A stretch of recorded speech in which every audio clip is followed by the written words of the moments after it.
with Ford takes you to the heart of the action. He's getting thrills incentive. The climax. Passing back. Milburn is there, and he fires in a terrific shot.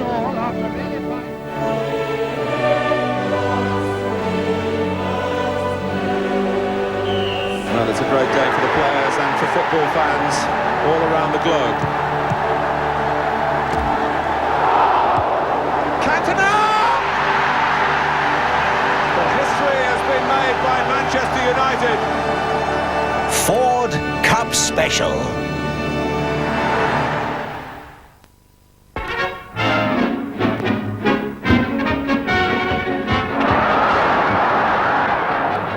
Half of extra time and still no score.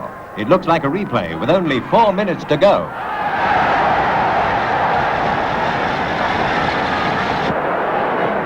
Now the ball is in the Burnley half. There's a goal mouth scramble for the ball. Duffy gets to it and slams it into the goal.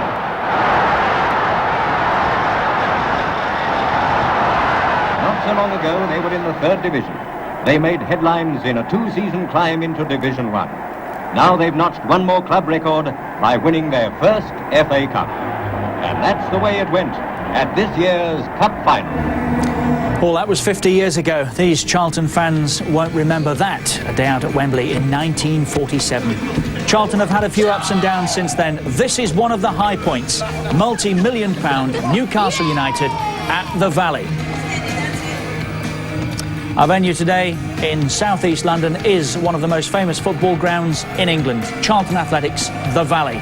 Time was when 70,000 or so packed in here to watch Charlton in the 30s and 40s when they were a force to be reckoned with. It's different now, but just to be playing football here again is a step back in the right direction.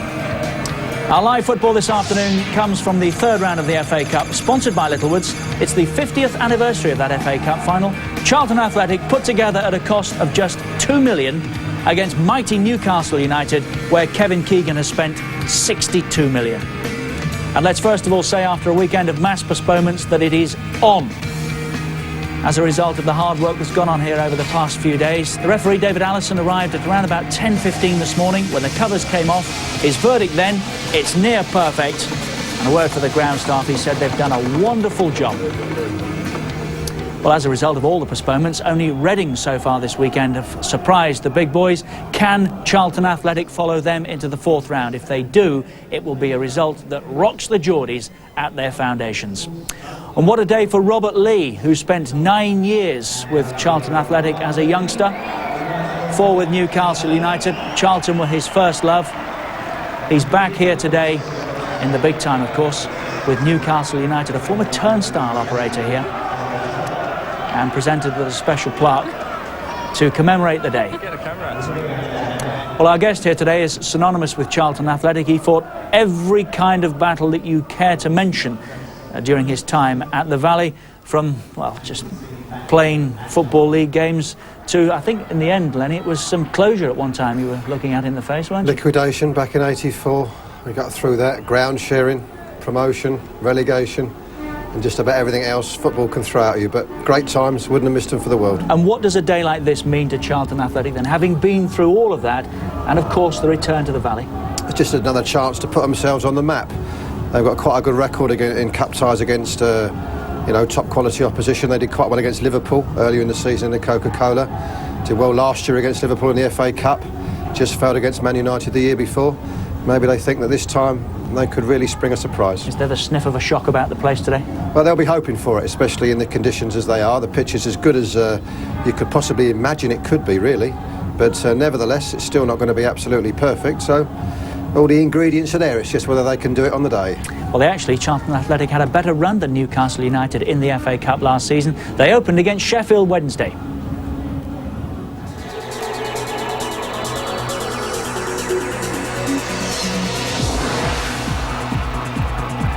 Kim Grant got there first in a 2-0 win. Newcastle didn't do as well. They were at Chelsea. Mark Hughes gave them a 1-0 lead.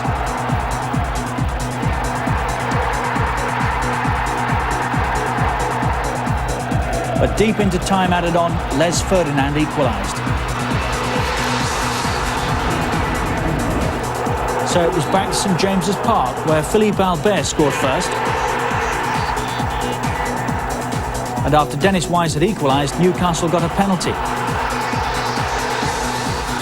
Peter Beardsley scored.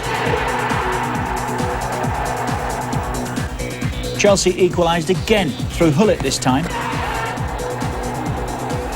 So it went to penalties. Beardsley stepped up again.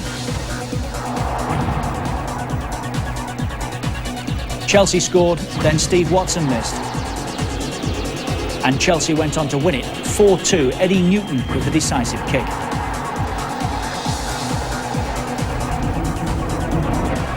In the fourth round, Brentford came to the Valley. Lee Bowyer gave Charlton a 2-1 lead at half-time.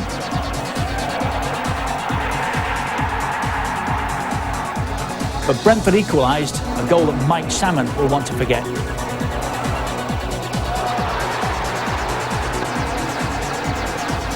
Substitute David White won it, giving Charlton a tie at Liverpool.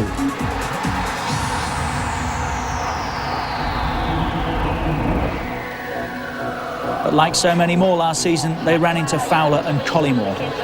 Fowler got the first.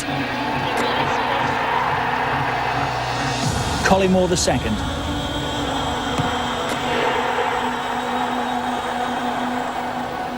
But Kim Grant got a nice consolation. And today they get another chance of glory against one of the competition's favourites. It's Charlton against Newcastle, the Addicts against the Magpies.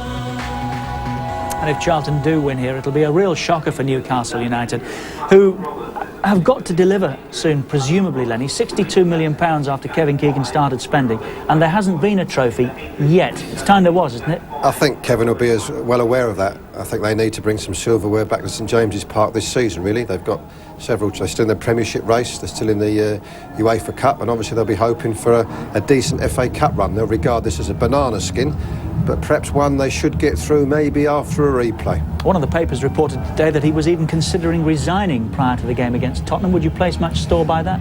I wouldn't think so. I mean, managers at the top, especially people like Kevin, are under enormous pressure to deliver the goods, and I'm sure you get your ups and downs, but I couldn't really imagine him walking away from it, no. Well, walking is the least of the problems today for most of these players. Les Ferdinand with a whole host of boots, I think 3 different sets down there at the moment, looking to try and find the right stud for a playing surface described by the ref as near perfect. It's bound to be a little hard, mind, having said all of that, isn't it? So that's the first choice today, to make sure that you've got the right boots. And Les Ferdinand is currently going through that process. So we mentioned a big day for Robert Lee back at the Valley. He scored the last goal here prior to the move. And after 9 years with the club, moved to pastures new, Newcastle United. But he was here at Charlton from a very young age. I didn't join Charlton until I was 17, which was a surprise of you people, but I joined straight from playing football in the Sunday League parks with my mates, and I played in the reserves for 6 or 7 months, and then I was straight into the first team just after my 18th birthday. What were your early impressions of Charlton? Well, I mean, I just thought Charlton were a big club then, you know. I mean, obviously just coming from Sunday League football, you go to a professional club, and I suppose they're all big. And but I mean, straight away after about a year, wasn't even a year. I mean, I just got in the first team, and we had problems with money, and we went into liquidation. And I thought my career would be over before I even started. But luckily enough, it was, you know, it survived. And although we lost the Valley, we went to Sellers Park and then Upton Park. But they've got back now. It's been a long, hard slog for them, but I'm glad they're back. And your transfer helped finance the move back, I gather? So they say, yeah. We was at the time just before I left, we was very close to going back to the Valley. All the plans drawn up, and I think they were just a bit short on money. And yeah, I made it clear that perhaps I wanted to try something different after 9 years at one club, and they sold me. I think they got good money, and I'm very pleased with the way it's worked out. And I think Charlton are as well. So I think, you know, both parties are very happy. Now, your father, Reg, is a keen football fan who has followed Charlton. Will there be split loyalties on Sunday? Definitely not. No, he's a Newcastle fan now. I mean, he doesn't see any Charlton games. He watched a lot when I was playing, and now I've moved to Newcastle. He comes up for most home games up here. He's got season tickets up here, so I think most of my family and friends will be supporting Newcastle, although some of them probably be in the Charlton end, I think. There'll be quite a few there, though, by all accounts. Yes, I think we're in the 20s at the moment, but I'm expecting a few more phone calls, and it could be rising still more, I think. A special game, then? Yes, I mean, when you've been at a club for 9 years, like I was, you got some feeling for the club, and I never got any bad publicity about moving from the club. I mean, I think I gave them very good service, and they got a good price for me, and but I say, when you've been there 9 years, you got a lot of feeling for the club, and it'd be a special moment when I go back. Robert Lee, and the man who brought him to Charlton Athletic, Lenny Lawrence, is our guest here today. Was he always cut out, Lenny, for the sort of things that he's achieved? He was recommended to us, as a 17-year-old. We signed him, as he said there, straight off the parks, really. He didn't do his normal apprenticeship in the normal way. He got in the first team, registered 6 or 7 months in the reserves, and he got in the first team. And indeed, he played in our promotion team to the old first division in 85, 86 when he was about 19. He was virtually regular in that, with about 11 or 12 goals, so that was a good start for him. And then during the 4 years in the first division, from 86 to 90, he was a regular in his early 20s, he was then. Played mostly wide right midfield, but could play up the front or in central midfield as well, where he is now. Just a good player. Loads of first division managers looked at him, the Tottenhams, the Arsenals, and everybody had an excuse as to why they didn't want to take him. He didn't do this, he didn't do that, he didn't score enough goals, but I always felt he had the potential to go right to the top. I can remember telling Alex Ferguson exactly that in about 87 or 88 when he first went to Manchester United. Robert stayed here, nobody took him. I tried to sign him at Middlesbrough, in actual fact, just before Kevin signed him for Newcastle. And at 700,000, that would be one of the bargains of the last decade. I think Kevin Keegan has said that, pound for pound, all the money he spent, that would be his favourite buy. Well, as we've seen one or two trying the boots out, Alan Shearer is getting his shooting boots ready, which is bad news for Charlton Athletic. And when we come back, we'll be finding out how Charlton plan to stop England's number 9.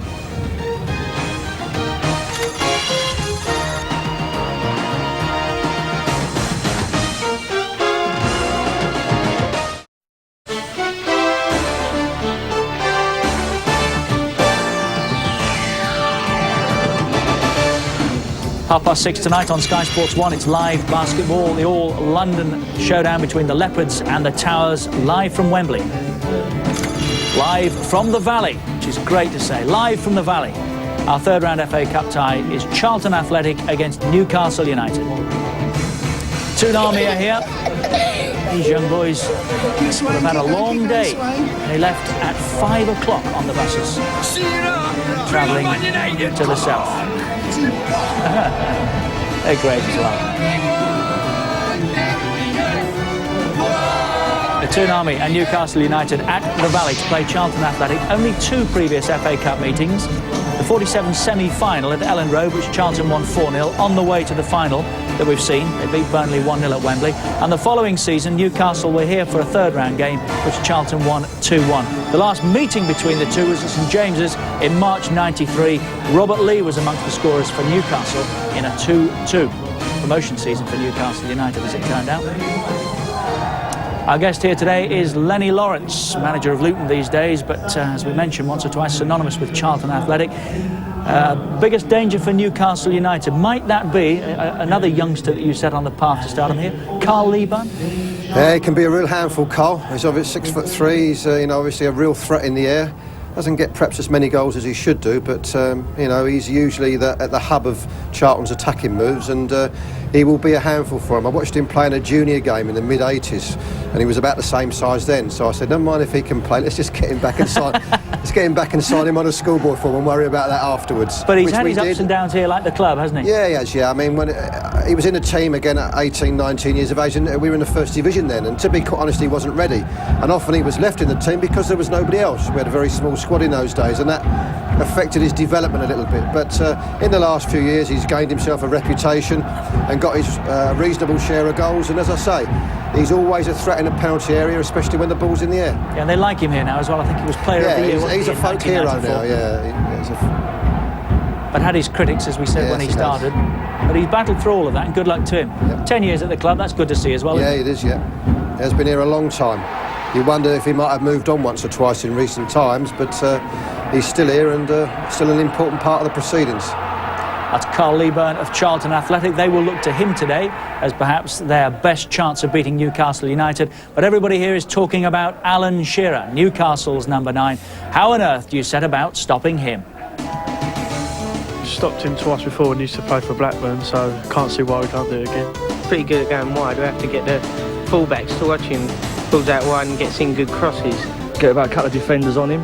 Obviously we've got to just try and snuff him out, but obviously he's a great player. He's never scored against Charlton yet. We won up at Blackburn. I think it'd be a great day. It's brilliant to see Robert Lee back. Put some man marking on him, take him out of the game. He's never scored against us before. He won't get a score today. I don't think you can man mark. They're such a great forward line. You mark Shearer and then there's someone else. It's just down to our defence. It hasn't been too solid this season. But hopefully today, if they can turn it on, then they'll stop him. No problem. Basically put bodies in between him and the goal. Obviously the top striker in the country, but I'm sure we can do a job on him. You can't just mark Shearer, can you? You've got to mark him. Well, we've got our best way of beating Newcastle is attack him. I'm not sure there's any defence in the land that knows how to handle Alan Shearer on his day, but you never know. You've always got a chance. Hello? Shearer? Never heard of him, mate. Never heard of him. And hopefully it doesn't come back to haunt me at 3:15. It might. Alan who? What would you do then to stop Alan Shearer? I think their best bet is to kick the ball at the other end and make sure they're attacking and pushing Newcastle back and keep the ball away from him. But, you know, he's obviously a great player. I remember at Middlesbrough once we beat Blackburn 3-2 when he was in the side, and I just said to defence, you know, he needs to be very tightly marked, you know, in and around the box, and you've got to match him physically as well because he's strong and he's determined and he's aggressive. And, you know, just hope that it's your day. And if it is, there's also Les Ferdinand to think about, of course, and Robert Lee and Peter Beardsley and Philippe Albert, and so it goes on. It's quite a day for Charlton, isn't it? It is. It's a great day, and they've got nothing to lose, really, because, you know, I mean, most people will favour Newcastle. The conditions might be a little bit of a leveller, but the pitch doesn't look too bad. But as I say, when you've got nothing to lose, you know, the pressure's off, and it's just a question of Charlton going out and doing themselves justice, really. Thoroughly looking forward to this. Charlton Athletic against Newcastle United in the third round of the FA Cup. Just the one major shock so far.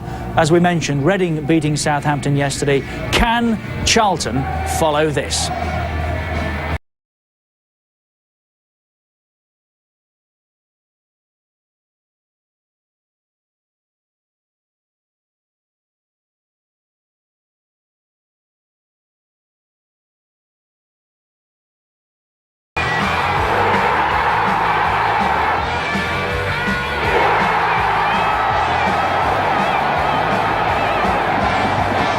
Treat to be at the Valley today. Charlton Athletic against Newcastle United, live from the third round of the FA Cup, sponsored by Littlewoods. And our match commentators here today, Andy Gray and Martin Tyler. Well, you're talking about famous number 9s, Richard. I just wondered, Andy, what your memories of the Valley as a famous number 9 of your time? I have memories of being here at Wolves, Martin, about the 82-83 season. We actually clinched promotion here. 3-3 draw. I tell you what, if it's as exciting as that game was, I'll be well happy. But yes, I have played here, but I don't remember it because, as you might have guessed, I didn't score. And you got Wolves up and then went off to Everton, left them in the lurch. That was it. Right, the team news for you. And this big challenge for Charlton has been made tougher by the absence of several senior players, notably first-choice goalkeeper Mike Salmon, Welsh international John Robinson and striker Bradley Allen. So Australian Andy Petterson plays just his third game of the season in goal, and left-back Paul Sturgis only his second. Mark Robson comes in for Robinson, and only he, briefly with West Ham, and Anthony Barnes with Chelsea, have played in the Premier League. Well, the one big question that you have to feel about this side is if the back four play well and keep a tight rein on Shearer and Ferdinand, that's got to happen. If it doesn't, well, they're up against it. But ahead of that, Alan Coventry does try to get his team to play football. Wide on the right, they've got Sean Newton. Now, he is tricky, he will stay wide. But look for on the other side, Mark Robson, not being restricted to just playing left side, but coming in, maybe joining up with the front two, getting in tandem with Leaburn and White. But a big onus on those two to provide some sort of goal today for Charlton. Well, Newcastle keep the side that put 5 of the 7 past Spurs and then continued in similar vein against Leeds. Keith Gillespie's claims for a recall ended when he went down with flu. Ginola and Asprilla also left at home recuperating from their recent injuries. Strange to see a Newcastle United side without a wide player, but that's exactly what we have. Peter Beardsley will be given the job I think he likes best, just playing short of the front man or the front two. In this case it is the front two. David Batty will have the holding job in midfield. It'll almost be a diamond shape with Clark and Lee. I think both will have access to go forward, but then again I think when they lose the ball, Clark and Lee will have to drop off particularly and help the back four. Well, Charlton have been back over 4 years now. Their return to the Valley, one of the romantic tales of football in recent times. The fans itching in exile for more than 7 years. They even formed their own political party to earn some significant influence on the local council. The Valley, derelict in the late 80s, now spick and span and looking for extra funds from the National Lottery, maybe from the Millennium Fund, because they are in the borough of Greenwich, for further development to bring the capacity from the current 15,000 to a nice round 20,000, which is probably sufficient for their needs.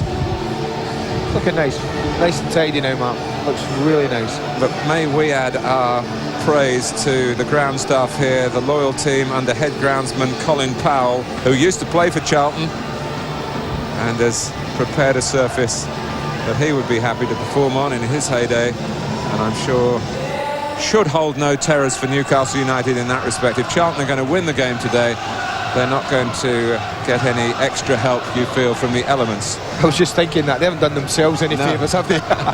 They do their best to prepare a really good surface for these players in black and white that are going to come out and I think enjoy it. Well, you saw Peter Beardsley as Newcastle's captain today. The offer was made to Rob Lee to lead the side, but maybe mindful of what happened when Alan Shearer took the captain's armband at Blackburn recently. He said no, and Beardsley, who played here for Newcastle in his first spell with the club back in 1984, and Rob Lee is synonymous really with Charlton in his earlier days. 9 years with the club, and then was sold to help fund the return to the Valley. So a sentimental day for him, a very popular player, but he knows it's a cup tie with all the classic ingredients.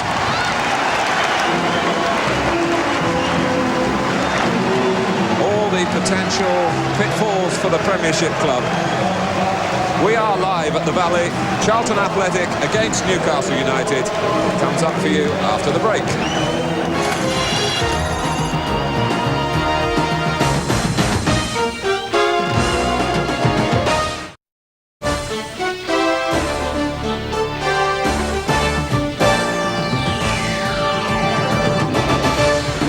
Live on Sky Sports 2 tonight at 5:30, the final of the WDC World Darts Championship. Phil Taylor against Dennis Priestley. Right now it's live FA Cup third round football, Charlton Athletic against Newcastle United. And our match commentators at the Valley, Andy Gray and Martin Tyler. Thank you, Richard. The pitch passed fit, not a difficult decision for David Allison, who's in his 17th and final season on the refereeing list.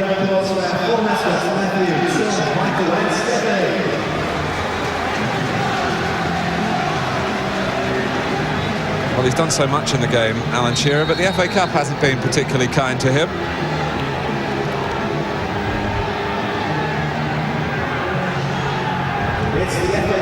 It's the 50th year since Charlton's only FA Cup triumph. Plans already afoot for an anniversary dinner, and Newcastle were the side they beat in the semi-final all those years ago. A couple of survivors from that team expected here amongst the crowd of 15,000.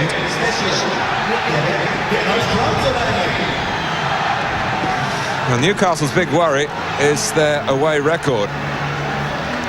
They've not won on their travels for almost 3 months.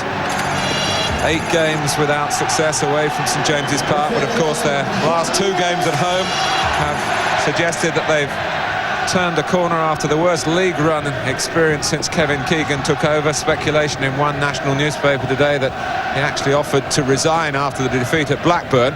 Maybe we'll hear Kevin on that subject later on in the day. Flag is up against David White. Well, I know they like to knock it about. Charlton, Alan Curbishley does preach that kind of football, but I do think early on in a match like this, against a side like Newcastle, that sort of ball that they tried to play there, if Newcastle hold the line, just to play over the top early, to get them turned, get a bit of pressure on would be ideal.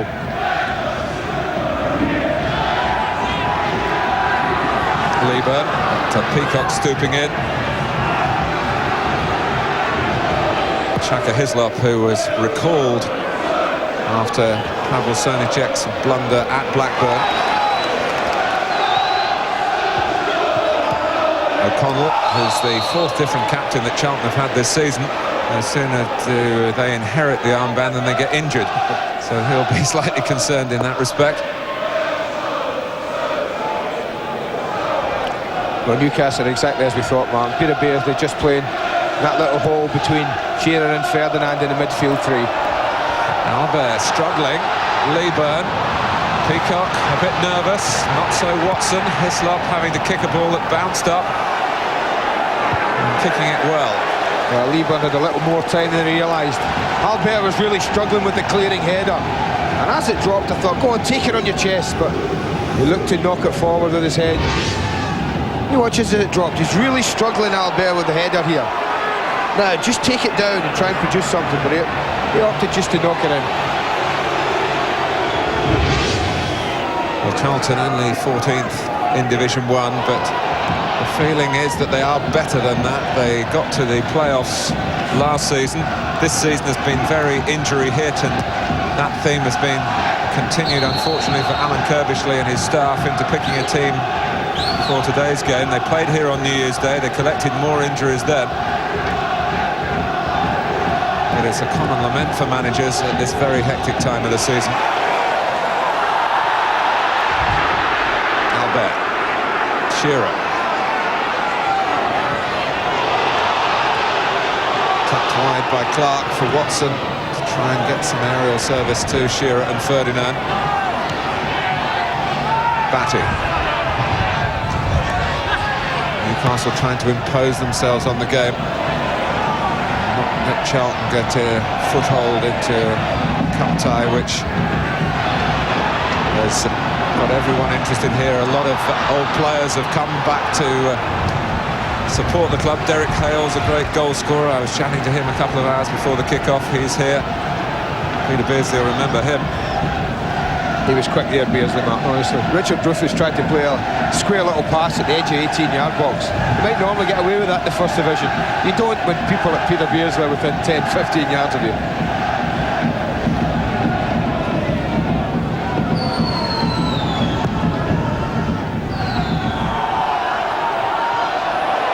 White. Barnes, wearing number 3, has been switched to play at right back. He's normally on the left, but they're very short of their regular right backs. Gary Poole, who was signed from Birmingham, has had a cartilage operation. Steve Brown, who has been in possession, picked up an injury against Ipswich here on New Year's Day. But make do and mend for Charlton. Sturgis coming into the team and a chance to get in a useful ball here. Hislop challenged. Whether the referee was going to give a free kick, we'll wait to see. I think he might have complaining that he was fouled.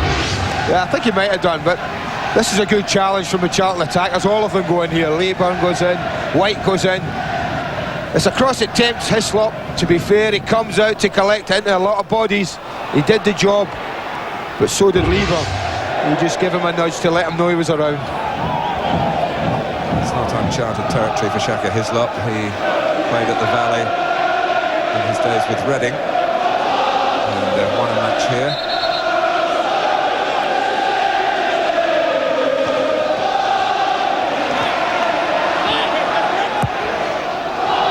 Clark.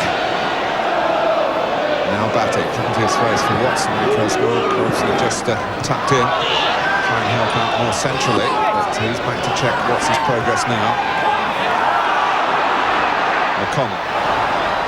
Nicely done. Past Beardsley.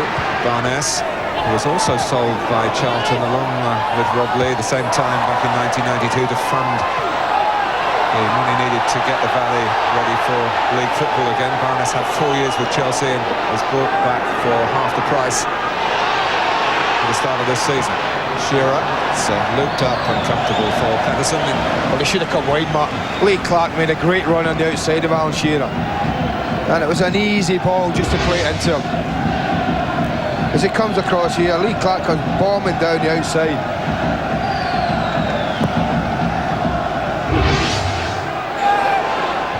Alves header.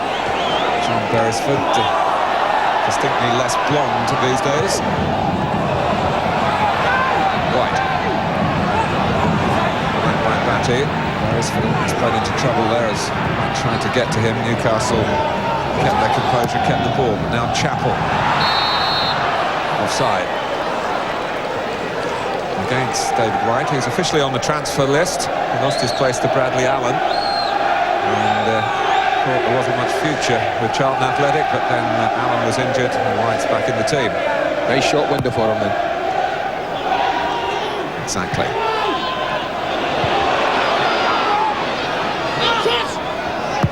Shearer. And there's a pass on for Beardsley, couldn't quite produce it. Wasn't far away. Good run by Beardsley. Shearer spotted it really well. With a little diagonal pass. Pedersen's kick was not a good one. Ferdinand got to it, but then Chappell was able to take it away from Beardsley. Albert. Awkward for Sturgis. There's another who feels his future might be away from Charlton because he hasn't been in the team. Again, a chance to show what he's capable of against good company here in the third round of the FA Cup. Certainly looked like that hit David Batty square in the chest. He wasn't best pleased. The referee didn't give the decision, the linesman did on this near side. It was almost driven into David Batty. I thought on the chest. So did he.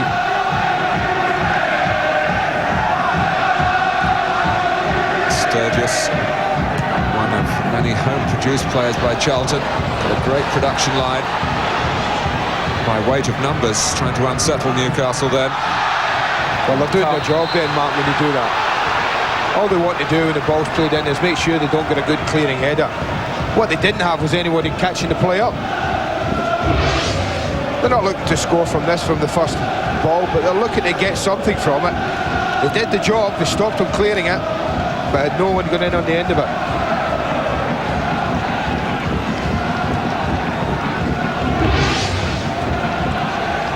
Well, over the last 3 seasons, Charlton had a couple of Premiership scalps. Sheffield Wednesday lost here a year ago. So foul by Clark on Chappell, and coming back a couple of years before that it was Blackburn who got a goalless draw here. They shut out Shearer and then went up to Ewood Park and shut him out again, and Blackburn Charlton won by a 1-0. Well, Newcastle know they've got to work very hard, Martin, to get a result. But Kevin will have said to his lad, listen, it's a day for nothing else. I'm coming down here, getting the job done, and back up to the North East. See how we face next round. That's always what you want if you're a Premiership side, coming down to a lower league. Barnes, no offside this time. Peacock's header seized on by Sean Newton. There's a chance for Charlton here for White. Well, I think he hit Peacock with it. Don't think he knew an awful lot about it, Dan Peacock, but he did his job. White looked to side foot this, whether he'd been better opted for power, but John Beresford's been caught way up the pitch in the attack, and look at that huge gap. But then he hit off Peacock, he didn't know a lot about it. Corner taken by Robson. Chappell's a threat here, but it's just too high for him. Ferdinand behind to head it away. Barnes. Beresford seeing space on the Newcastle right, also spotted by Clark. We'll wait for help to come at close order. Peacock. Now Watson.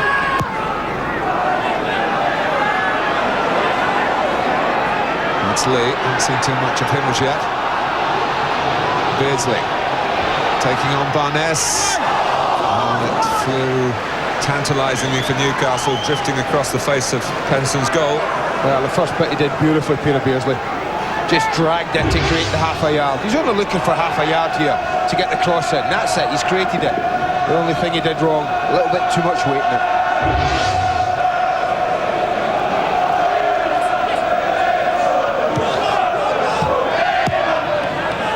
Sturgis with a clearance.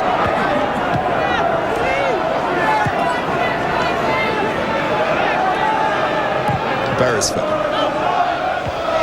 Shearer heads on. Awkward for Chappell. And that's Lee, hoping it would drop. It didn't quickly enough. Well, that's the first time they've really caught up the play, kept something at the edge of the box. Makes a lot of ground. Robert Lee to this ball. You see what he's trying to do. He spots the goalkeeper just off his line. It was never really troubling him, I didn't feel.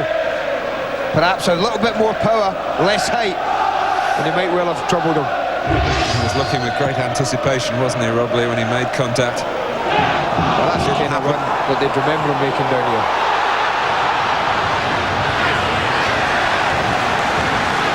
Pressed by Newton. Sean Newton in the England under-21 setup, as is one of the central defenders, Richard Rufus. Really reaped a rich harvest of the local London talent of Charlton, and now they've got a dividend here of a corner that surprised Newcastle and Beardsley. David Allison was very close. I can't imagine Peter Beardsley just shepherding the ball out, Mark, if he didn't believe it was a goal kick. Mark Robson will take it. Chappell to come out from by the goalkeeper again. Behind him was Rufus. Well, it's half a chance, I have to say. It's a free header. It's about 11 yards out. They managed to get some space. No challenge, free header. There were plenty of bodies between him and Shaka Hislop. I will admit that. But against Newcastle, that might be as good a chance as you get. I have already drawn here with Liverpool in the Coca-Cola Cup this season. Charlton. And they've had some bright moments already. Lieber studying it out to Robson. O'Connell is the runner from midfield. Rob Lee tracked him expertly. Barnes trying to force his way in front of Ferdinand, who just impeded him, and it's a free kick to Charlton. Good opening for Charlton Athletic. There's two decent chances the opening 12 minutes.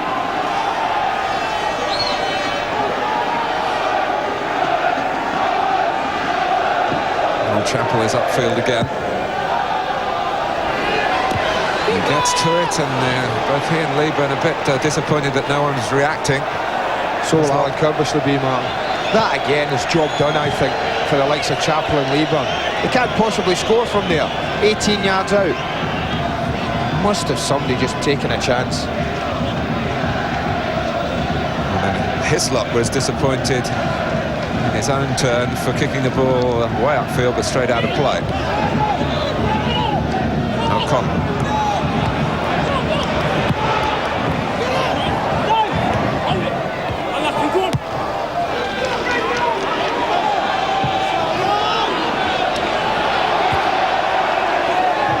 Peacock. Shearer just getting caught up in piece of play when the ball was hoisted high and not dealt with much class and culture. It's at ground level now with Mark Robson. And there's Lee. Oh, well, that's amazing. Rob Lee back in his own goal area, trying to clear, and he drilled it against David White. It could so easily have flown in. Right, he gets away with it, doesn't he? That was lovely football from Charlton. Robert Lee does this part very well. Instead of looking for Rosed, he turns the other way. Oh, blimey, on target, that's in. It just went so quick, Hislop wouldn't have the chance of moving for it. But the best piece of football on the match from the home side there. So we count that as an attempt on goal. Here's Batty. Yeah, but for who?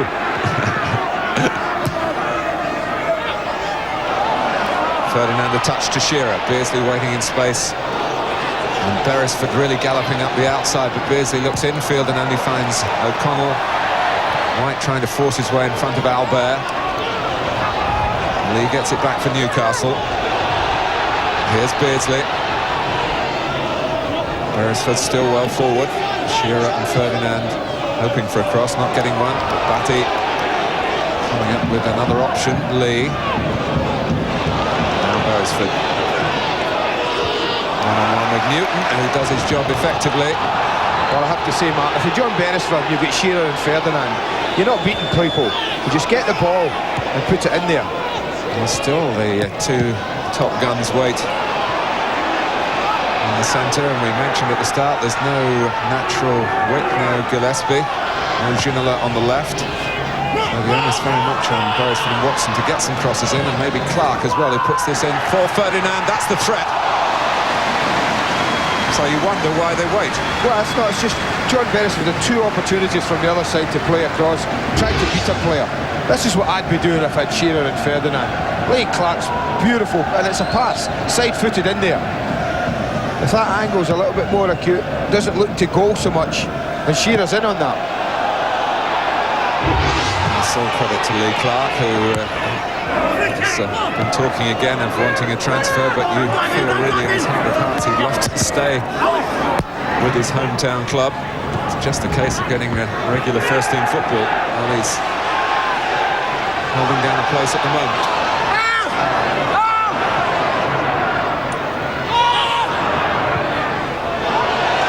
Up goes Ferdinand. Well, twice in a minute. If we need any more encouragement, that's it. It must surely be put the ball in, put it on Ferdinand. He looks to have the beating of him. He's head and shoulders above everyone. But just like the last attempt, the head is not timed well enough. It's just a little bit of ahead of the ball. Didn't get the power he was required. Yes, and at the back post, he isolated Anthony Barnes. Charlton might want to get one of the central defenders on him in that position if they can. But let's face it, he beat many opponents in the air. Here's Lee. It's been a very pacey opening to this third round FA Cup tie. Charlton played their part.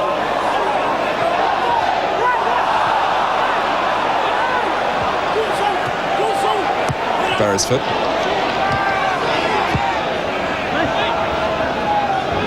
Now Batty, now Lee. Shearer. And Clark thinking about clipping it in, but it's not such a good angle, so Beardsley coming on to it centrally, tries the shot. FA Cup winner, of course, in his time with Liverpool. That's worth a go. It's very congested, there are a lot of bodies. It sat up for him very nicely to hit on the volley. Not quite the accuracy we're used to seeing from Peter Beardsley. Well, they're back in the game now. I thought they had an edgy opening 13-14 minutes. Newcastle United. The last 4 or 5 minutes, they're really half settled. We get to the quarter-final a couple of years ago. Newcastle and went out to the eventual winners, Everton.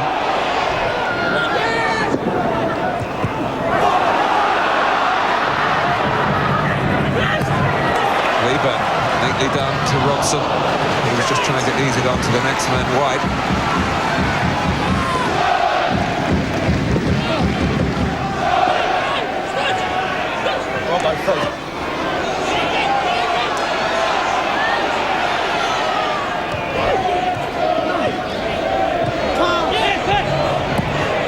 That's Kinsella going in. O'Connell, but Lee takes it from him, and now O'Connell's got to chase back.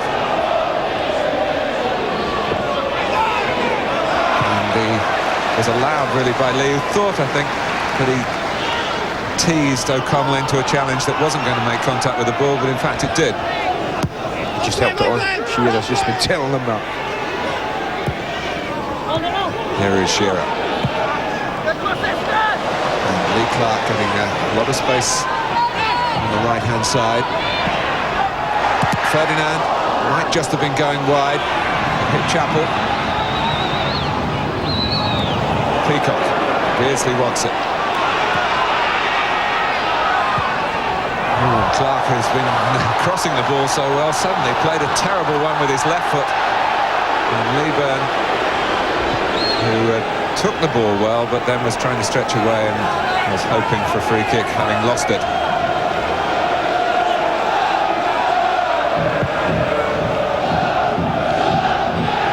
Beardsley. Under by Sturgis. Drops here for Steve Watson. The Charlton team put together for around £1 million. The Newcastle 11 on view today for about 35 times that amount. Beardsley. And Rob Lee! Well, the headline writers were getting ready. Great ball from Beardsley. Everyone might have been thinking he was going to go wide here. Continue to move to the right as we look at it. But watch that for a ball. Went through to the double nutmegs. I have to say, to be fair to Andy Petterson, he did well as a goalkeeper. Robert Lee would have known he was on his way. He was very close to him. Got down well. Watch how quickly the goalkeeper's out, how close he got to Lee. Made him hurry his shot a little. Well, his last goal at the Valley was the last goal that Charlton scored in their first and long spell, of course, before they went off to their 7-year exile.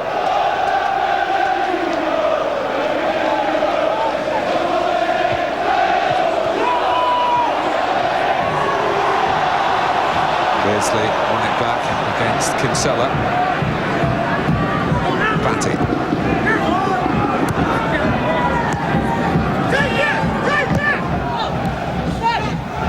Here's Clark. It's been a good spell from Newcastle. Can they crown it with a goal? Watson.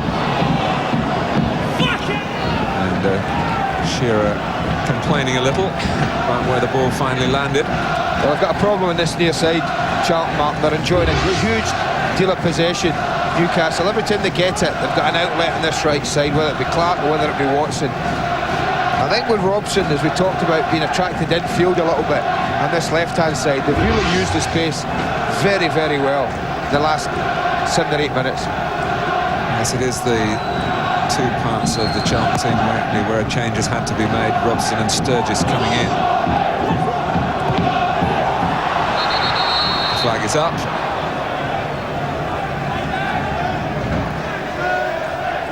Charlton, the only club to win the FA Cup, having lost a match along the way. It's a freak caused by a change in regulations the first year after the Second World War, when the ties were played on a home and away basis.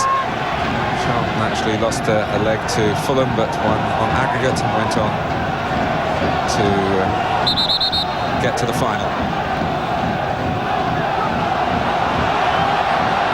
They lost to Derby County and won it the next year against Burnley.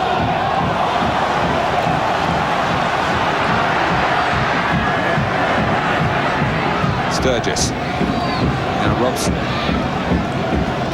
White getting across in front of Peacock.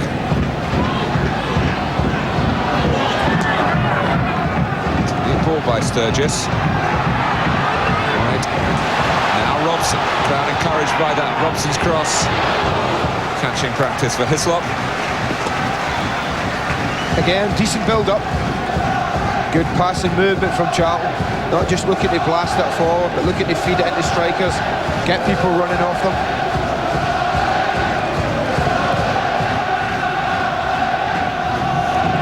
Rufus judged that nicely. Lee. Beardsley in that area where he is. Hard to keep track of his alert mind and still nimble feet. It's a system that was really forced on Newcastle when Keith Gillespie was injured against Tottenham. Oh, well, that was John Beresford trying to steer it into the far corner. He beat the goalkeeper and just beat the post. This is a great attempt.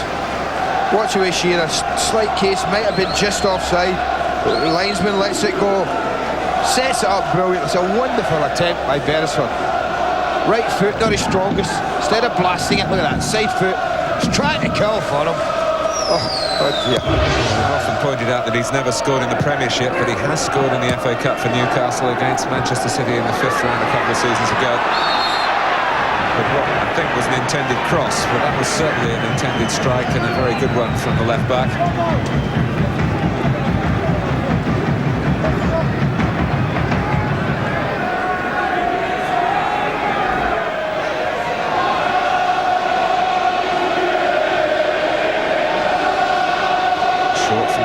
to Robson. Chapel pulling away. And Hislop strong enough, but when the ball bounced down, he didn't lose his footing, and he was first to it. Phil Chapel jogs back. Yeah, a little bit too much height in this attempts. Shaka Hislop.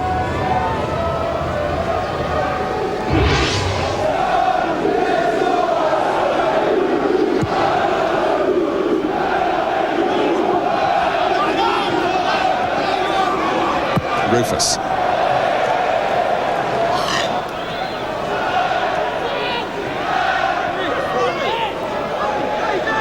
Richard Rufus actually captaining the under-21s last season. His work this season has been interrupted by a cartilage operation. And leaves this one to Chapel, senior partner in terms of years at the back. And Chapel was in John Beck's Cambridge United team that had a couple of good cup runs to the quarter-finals a few years back. Out of play on the far side.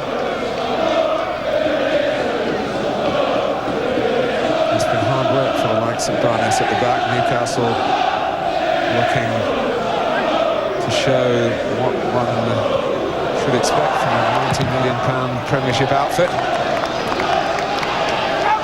Haven't got an opening goal yet at the Valley.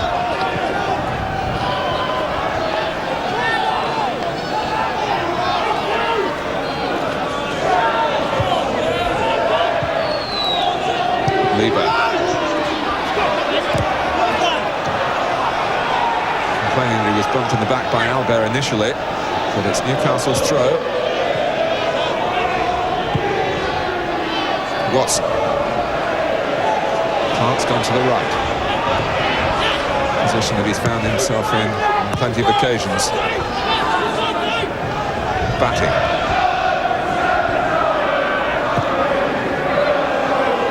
Charlton getting everyone behind the ball and working very hard, as of course they have to do. Try and bridge the gap in status and in quality.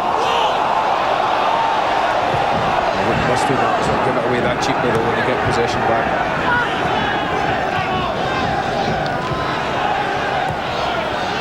Beresford. Now Beardsley. Bounced up and hit Barnes. Newcastle fans behind the goal had a good view of that, and they felt that there was worth a shout. Well, they all shouted. Yes. To a supporter, they were up for us. Beardsley made the little diagonal run again, just here as he tries to clip it past Barnes. I think it catches him in the left arm. I'm not so sure there's that much intent. But as it flashed across, anything less than that, a little bit too much on the header from Alan Shearer. Needed to be glancing it a little bit more. I think the clue there, Andy, was that Beardsley just concentrated on getting the cross in. He wasn't yelling for a penalty. And it so nearly produced a chance for Shearer. Ferdinand.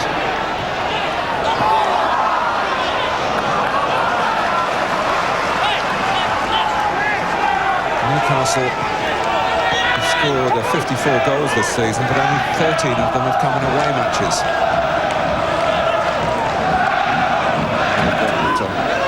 Come through almost half an hour here without breaking through. Charlton have had one or two useful attacks of their own, notably when David White's shot was blocked by Peacock when he was very well placed.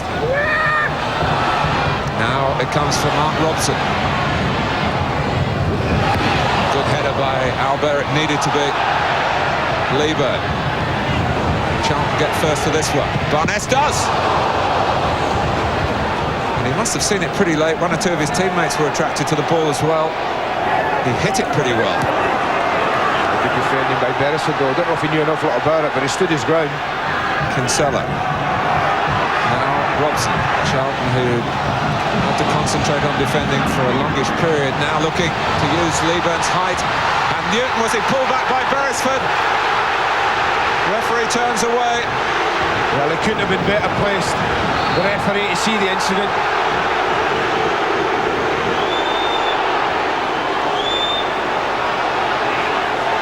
And then Newcastle got a free kick, took it quickly. Barnes needed a bit of help. Charlton fans still feeling very deprived. Charlton players having to concentrate, as I'm sure they feel deprived as well. David Allison said no penalty. I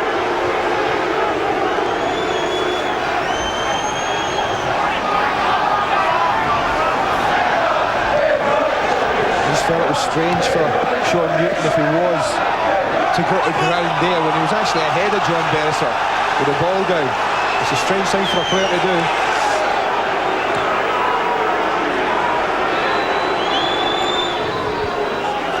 Well, we can have another look at it here, Martin.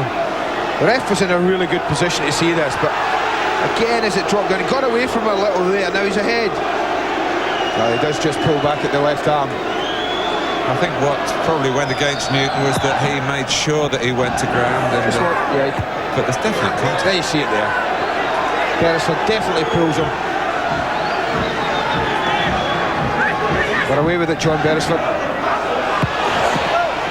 The expression on Alan Kirbishley's face saying it all from the Charlton point of view.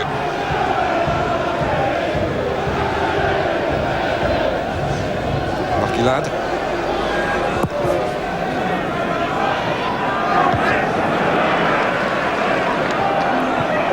It's incidents like that get the teams from the lower leagues always saying the big decisions go against them when the big games come around.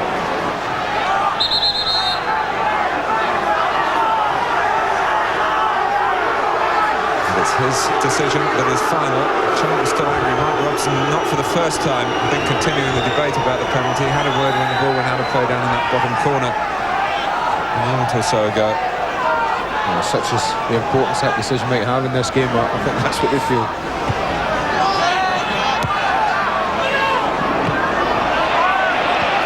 Nicely done by Batty. Shearer looking for Lee. He's going to get another chance, and he's scuffed it in. So Rob Lee has come back to the Valley and given Newcastle United the lead. It's no surprise to me it originates from a cross ball. They've looked a threat every time they've got the ball from right to left. It's Shearer this time who wins it. Lee gets a little bit lucky first time, a little bit lucky second, because he doesn't quite hit that well. But if you're going to miss hit them, then miss hit them into the corner. The run was an excellent one from Lee, in to join up with Alan Shearer. But when he got his second chance, well, doesn't hit it quite right, but straight in the corner. With that coming so soon after Charlton's penalty claims were turned down, home side will feel it's cruel. O'Connell,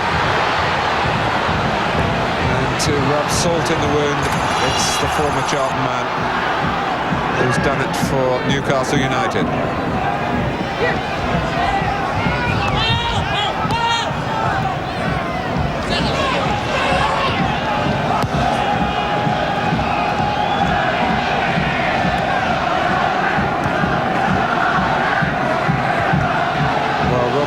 Who's worked very hard over the last year or so for the good of the team, and it's taken him away often from goal-scoring situations because of the needs of other players that Kevin Keegan has selected. But this system, as shown when he got 2 goals in the second half against Spurs, it's offside here against Shearer, might just suit him. He's got another one to take his season's tally to 4. I always felt, particularly when David Batty was out the side as well, Martin, and played with 2 wingers, that his job was a disciplined one. But nothing like that today. He's been given licence to get forward. He's got forward at every single opportunity to join Shearer, Ferdinand, get ahead of Beardsley. He's really been a constant threat. What a big couple of minutes that's been in this match. A disallowed penalty and then almost immediately up the park and lose a goal. Sturgis.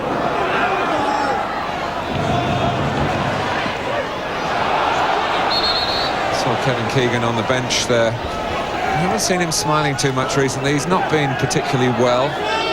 Obviously the results leading up to Christmas were not what he and the millions of the Toon Army were hoping for.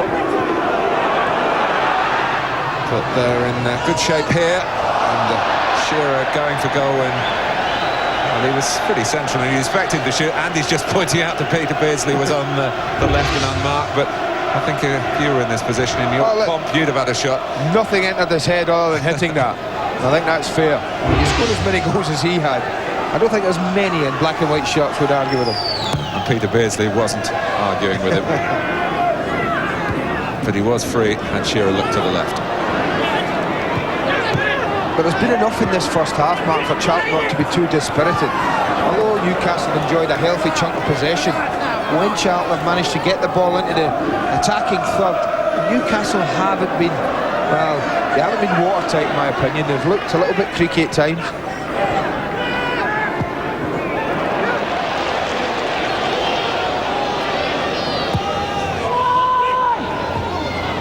Confusion there between O'Connell and Rufus, and it's led to some space for Beardsley. O'Connell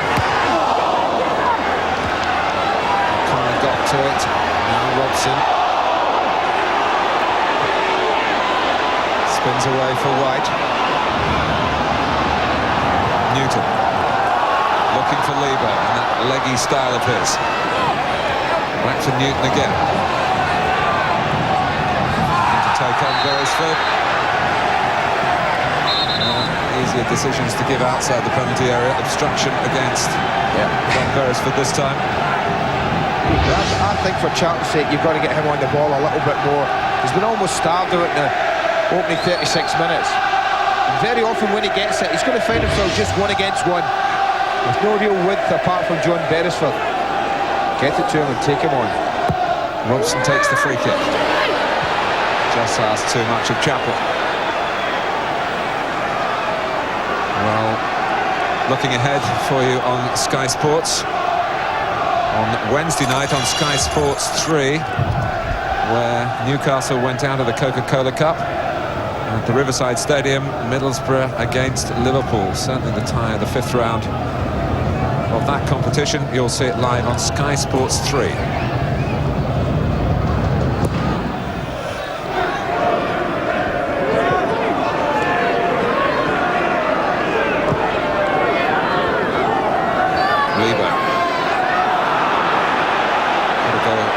Than that towards Newton. It's gone quickly through for Shearer. It's going to be 2 for Newcastle, is it? No. But Pettersson applauding the work of Rufus. I think Shearer felt that he was caught unfairly. Great running, great ball, but also very good defending, Martin. Rufus managed to get back. You thought now Shearer's going to score. I think the thing that gave the young centre-back his opportunity was the fact that Shearer opened his body to take it with his right foot, rather than just closing Rufus off and hitting it with his left.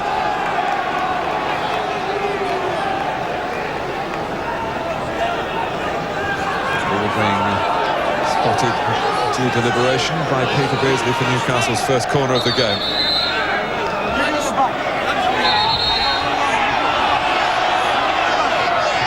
Short to Clark. Clark's cross. Ferdinand! Threat after threat, aren't they? Any time they've tossed a ball in, and I don't just mean aimlessly, but put a ball in an area with the front two to attack, well, they've invariably won it. Again, Ferdinand wins it, but doesn't get enough. But this is a goal. Lovely ball in. Lees runs a super one. Shearer drops it beautifully. That's when he got his little bit of luck. And that's when he got his moment of joy. And the Lee clan who are here in force got their joy as well.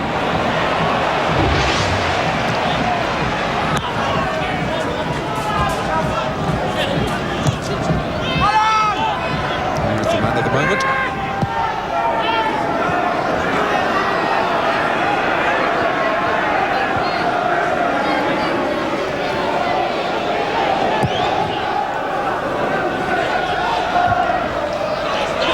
Sturgis.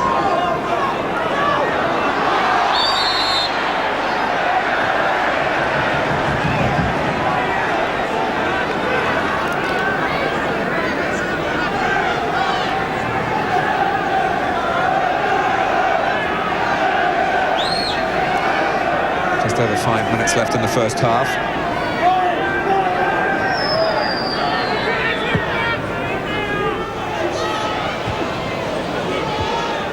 Kinsella heading it forward.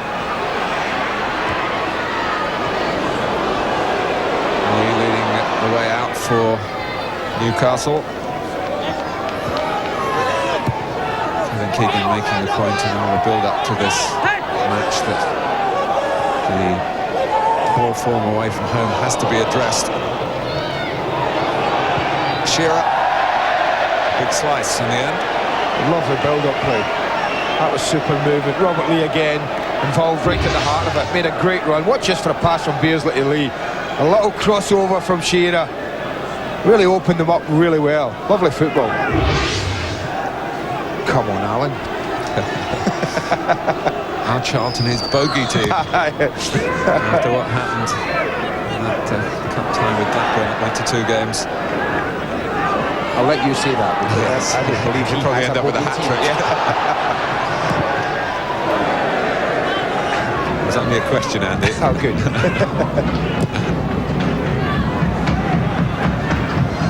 Now the question is, can Charlton dig themselves out of this? They don't get as many goals as perhaps their approach play deserves.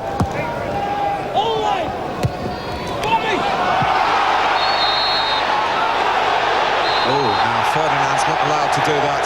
That's stupid. That's going to be a yellow card for disputing the decision, which is given against him. Well, I'm not so sure why any of the decision was given against Les Ferdinand. I didn't think he did anything wrong at all. Until that. Yeah. And again, it's easy to be critical in the heat of the moment. One would never want football to be an unemotional game. But of course, penalty points. Rob Lee's got a suspension coming up. He'll miss the next 2 Newcastle games, so he didn't want this to go to a replay.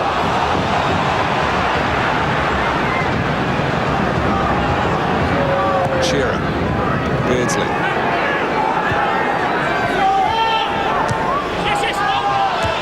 Trapple's header. Robson, it's a bit risky in there, and Newcastle seizing the possession back, but only for a second. Barnett's.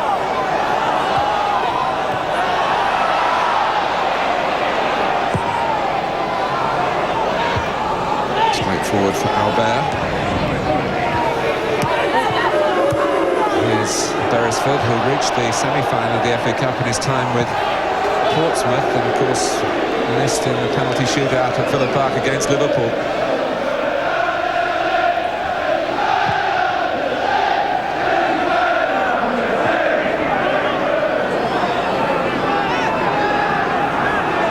Batty.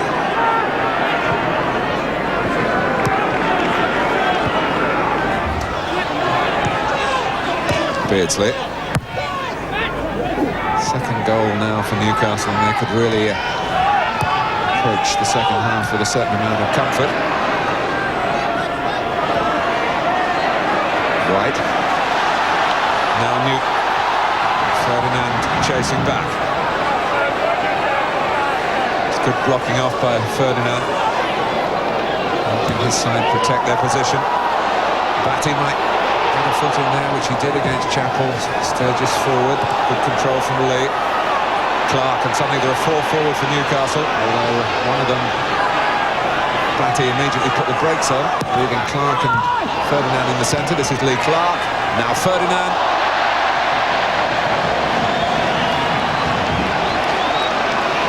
Well, we talked about them not managing penetration to go with the play through midfield, Charlton, and those figures support that theory. It's Rob Lee! He's hit the post. He's hit the post. He's had an unbelievable 44 minutes 30 seconds in this match, Mark. He's been the shining light of the afternoon so far. He's been behind everything good that's been in the game. That's a magnificent effort. Beats Patterson, but doesn't beat the post. Wonderful run. Look at that. Great balance. Great shot.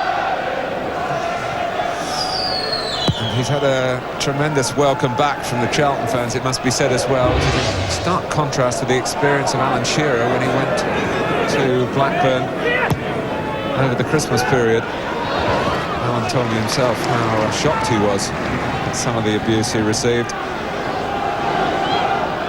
Yes, of course, he's got broad shoulders.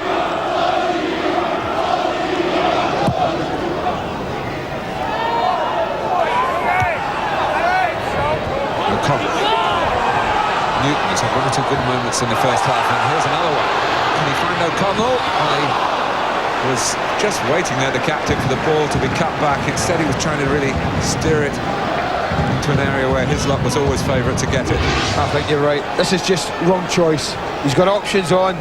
Sean Newton when he comes in. That was a more difficult one. But you can see the skipper coming in. He's just crossed the 18-yard line.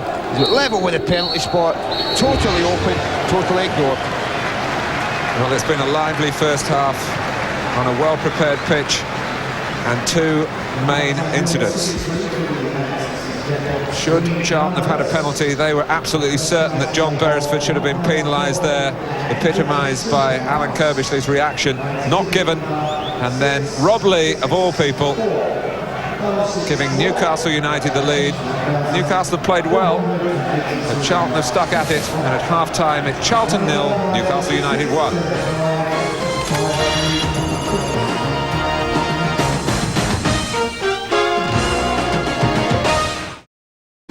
On Sky Sports 3 tonight, with the final of the Anderson Consulting World Championship of Golf. Scott Hoke against Greg Norman. That's Sky Sports 3 at 7 o'clock tonight. Right now it's the Valley. Charlton against Newcastle. FA Cup third round. Charlton trailing by 1-0. They could do with a scorer like him right now, the unmistakable Derek Hales. Anything that's changed is the colour of the hair. Still got a big moustache. 1-0 Newcastle United. Robert Lee. Look at the attempts. 13 from Newcastle, but they've only hit the target 4 times. 3 from Charlton. On target with 1. There's Ferdinand booked towards the end of that half for a little show of petulance. Possession and action areas should be interesting. Not as heavy as I thought for Newcastle United in the action areas, but the possession about 54% of that. And our guest today, the Luton Town manager Lenny Lawrence, who had 7-8 years here with Charlton Athletic, was urging them on throughout that first half there, but they've got a bit of a job on their hands now, Lenny, haven't they? They have indeed. I mean, when they have got into Newcastle's box, they've looked reasonably dangerous. They've got 1 or 2 good crosses in and been a bit unlucky, especially with the penalty incident. But basically Newcastle, in particular Robert Lee, have run the game, really. He's running right at Robert. He could have finished the game off when he hit the post just before the end of the half there. So they need to have a little reorganisation in midfield, Charlton, and try and stop that. And at the same time, try and get in Newcastle's box more. Well, you mentioned 2 crucial minutes. What did you make of the penalty claim by Charlton? I think the referee may have been a little bit unsighted. He's seen Sean Newton throw himself to the ground. But there's no doubt about it. He's got a good look of it. We've spoken to him, Lenny. He said he saw the incident but didn't see anything wrong with it. Did you? It looked to me as if he'd pulled, John Beresford had pulled his shirt, and you'll see from this angle, I think that quite clearly. There's the skirmish, there's the arm go out, and there's his shirt billowing away. Now he's made taken every possible advantage. It's a bit theatrical, and maybe the referee was put off by that, but it looked, by the letter of the law, a penalty. It wasn't, and within 2 minutes Newcastle United were in front. Robert Lee, who you mentioned, and Andy has, who's had a wonderful half. He gets his fair share of luck in here, but then he earned it, didn't he? Great cross and a good header back across the goal. He's a little bit lucky there, Robert, to get 2 bites at the cherry, but what you've got to ask yourself from Charlton's point of view is, you know, there was an enormous gap there. When he headed it back down across, Robert had acres of space there to break into. The centre-half's got across eventually, but slipped, and Robert's had that little bit of fortune there and tucked it away with his second attempt. As you mentioned, he hit the post right on half-time, so it could have been a lot worse for Charlton, who had themselves an opportunity almost on the 45-minute mark to find a way back. Yeah, Sean Newton did very well on the right-hand side, beat 2 men, and he went for a difficult ball right across the 6-yard box, when perhaps he could have picked out one of his players coming in from deeper. There he goes past. It's a great angle. 1 there, yeah, he does ever so well, beats 2, and he elects to try and get it across the 6-yard box. 1, 2, 3, 4, 5, almost unmarked. And a little pull back there to O'Connell would probably have, maybe have equalised for him. But there we are, they're still in it. But they've got a little bit to do. But how do they get back into it? They've got to get hold of Robert Lee first. That's the first thing they've got to do, and try and get control of midfield and try and put Newcastle under a little bit of sustained pressure. They've only attacked spasmodically, really. They can put them under a bit of sustained pressure, maybe get a goal back, then you're in for a barnstorming finish. You see Lee as the continued danger, do you? He's running the game. He's running the game. He must have made 7 or 8 forward runs with and without the ball. He scored a goal, he's hit the post, and he's been at the sort of centre of most of Newcastle's moves. Now they've got to put a stop to that. But it is not over. Newcastle lead by a goal to nil at the Valley. That'll cheer the travelling Toon Army, most of whom left home this morning around about 5 o'clock. It'll be a long day. It could yet be a very enjoyable day. But Charlton not out of it. They trail at half-time by a goal to nil. The whole of the second half comes up next.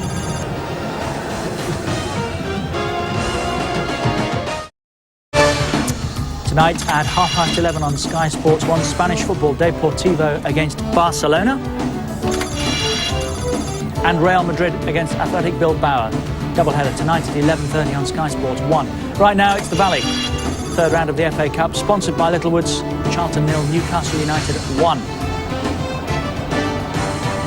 And Bradford City at 2 up as well against Wycombe Wanderers. John Dreyer with both those goals. Here at the Valley, the goal that separates the two teams scored almost inevitably by Rob Lee, who spent 9 years here with Charlton. That goal gives Newcastle United the advantage at the moment. And they're back. So to Randy Gray and Martin Tyler. Thank you, Richard. The team's out of their porter cabins. Those instructions there are to go down with a new development of the West Stand on that side of the ground for proper permanent dressing rooms. But they're well appointed. What the Newcastle players have had to deal with today hasn't unsettled them, although Charlton, Andy, I think we both feel have acquitted themselves well, and with just a little bit more thrust could still get back into it. I don't think they're out of it. I've always said that at 1-0 in a football match these days, man, particularly in the cup tie. It's very important, though, they don't concede an early goal in the second half. That would be a mountain for them to climb. We've been going on about Newcastle's poor away record, but Charlton have won only 1 of the last 6 they played at the Valley.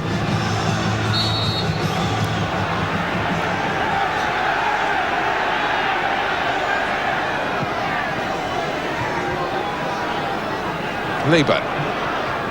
Peacock able to get across.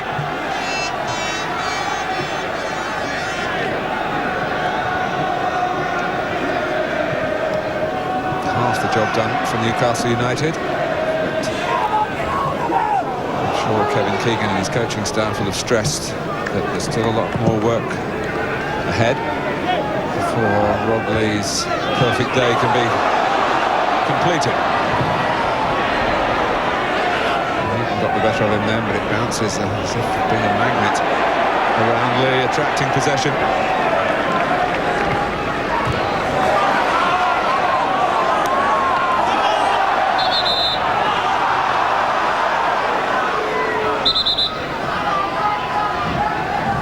Alan Kirbysley does like to play with 2 wide men.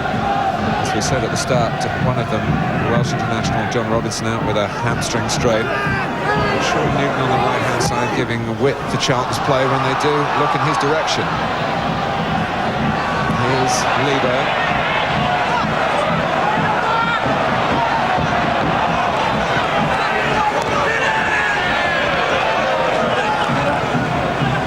Wondering where the support was, perhaps. Here's Barnes from the subsequent throw. Lebo manufactured something there quite cleverly. The ball flew at him, head height, and he somehow cushioned it, stretched out one of those telescopic legs and got it into an area that caused Newcastle some concern.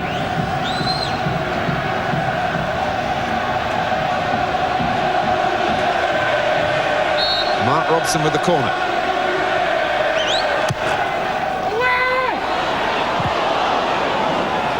Shearer got a boot to it. Trick from Robson.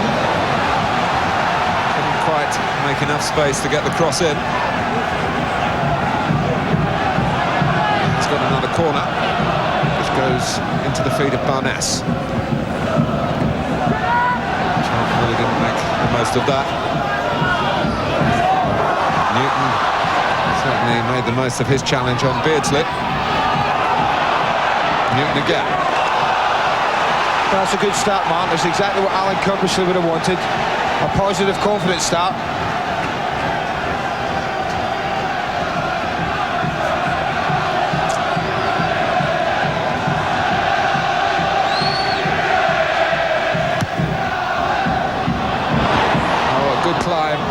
Leeburn, but the ball was just too high for him. Well, he got in front of Dan Peacock. You see, he's in between players, but even with his height, couldn't get above the ball and get it down. Let's have a word from Nick Collins. Well, Alan, just briefly, how do you get back into this game, do you think? Well, I think that, you know, obviously they've come into it in the first half after our early pressure. But I think what we've said to them is they've got to keep going the way they have been, and that end's getting a little bit more slippier than it was first half, and be a little bit more positive when we get in the attack. I think we've had a couple of chances, and I think another one to come. Wish you luck, thank you. Yeah. Thoughts of Alan Kirbishley, the Charlton manager, with an important point about the state of the pitch. Temperatures expected around lunchtime in London to be around the 0 mark.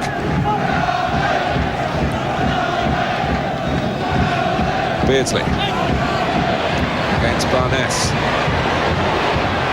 and he's got beyond him, and he's gone flooding into the advertising boards, but typical of Peter Beardsley, he's not made a meal of that and bounces straight back into the action. Well, the only thing that surprised me here was that Peter Beardsley didn't get a cross in. I mean, this is just wonderful and so typical. And then having got free, probably the easiest part of it all for Peter, just clearing it, delivering the cross. He just plays it into the side net. That's very unlike him.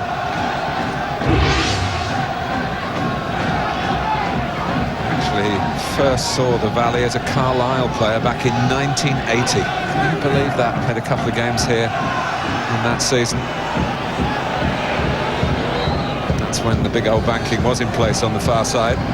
Remember, this ground once held in excess of 70,000 and was regarded as one of the biggest grounds in the country for a long period. Albers let it run, and Peacock played it. The goalkeeper was committed. White was chasing all the time. It's his cross. Newcastle breathe again with Clark. Well, that's a little example of what I mean, of giving you a bit of confidence, always giving you something to go at. Looking less insecure yet again from just an ordinary bread and butter ball down the middle. It's a slip on the far side from Clark.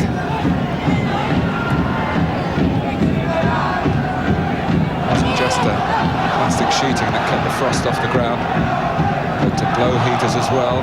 So the club really invested in getting this game on, and now the players trying to do their bit for Charlton Athletic. It's Barnes, but that's too long.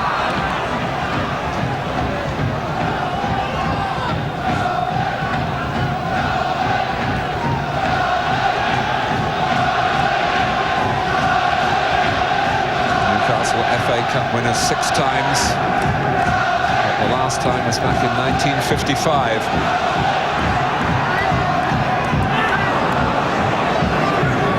They're still in Europe, they're still in the pack in the Premiership, and they're still looking for their first major trophy under Kevin Keegan.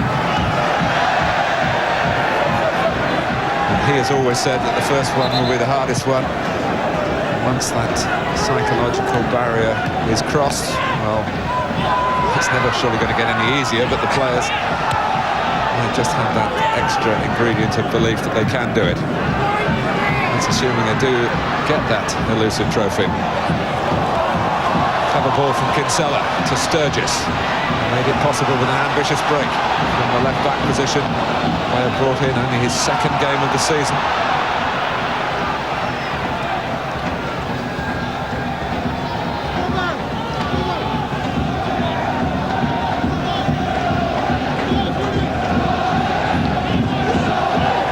One thing you know about Newcastle is they're not going to sit on a 1-0 lead.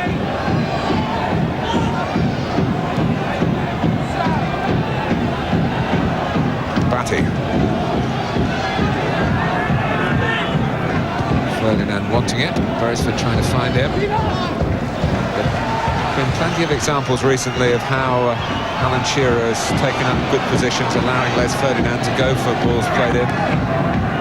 Shearer himself has reaped plenty of reward from that. It was a mistake by Kinsella to give the ball to Shearer, but Ferdinand's not where he thought.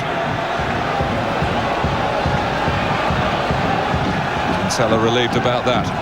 Player Alan Kirbishley, as forecast, will play for the Republic of Ireland at full international level. He has been an under-21 international in the past, signed from Colchester.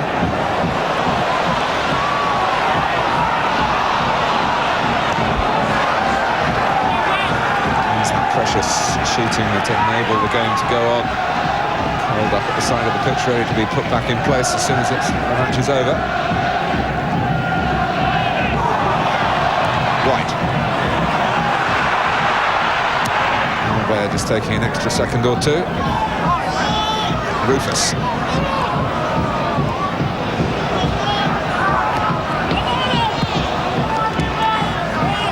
Well, Charlton trying hard to raise their game.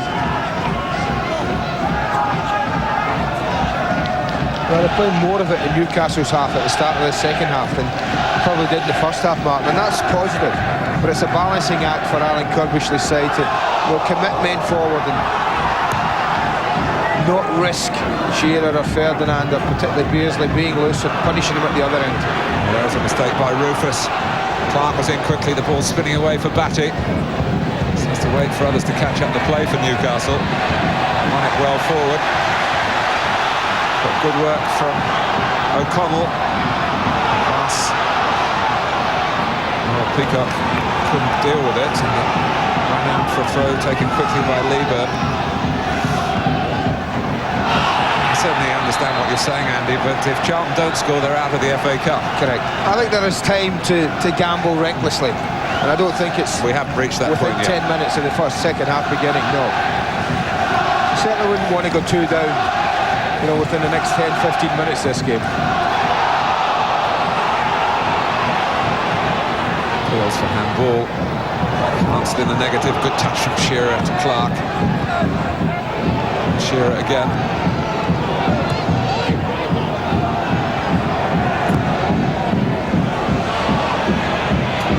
Just never getting there. Sure, Newton had read that a long time ago. Played the ball behind White. Peacock. Beardsley able to attack Charlton here.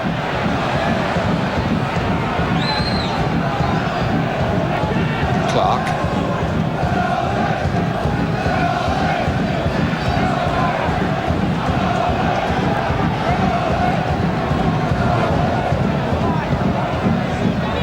But he didn't set off with an air of a man who really expected to get the ball, played into that corner, just trying to drag a defender away. Watson caught his eye, or he caught Watson's eye rather. Out comes Hislop.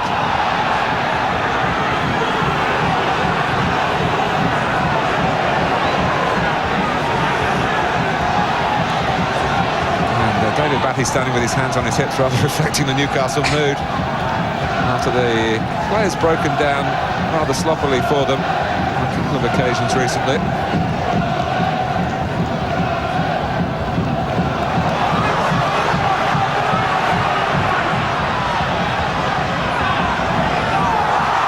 Newton. Charlton trying to get some rhythm into their play and being egged on in that respect by the beat of the drums.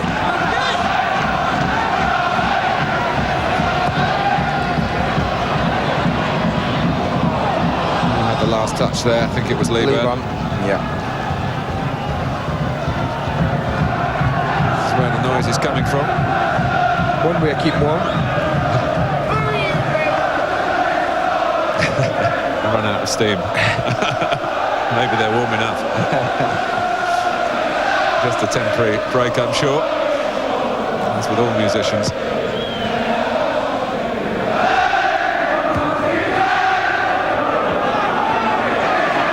Beardsley. Harris got fouled by O'Connell. Another relatively recent signing, put in some good years at Barnsley, did Brendan O'Connell.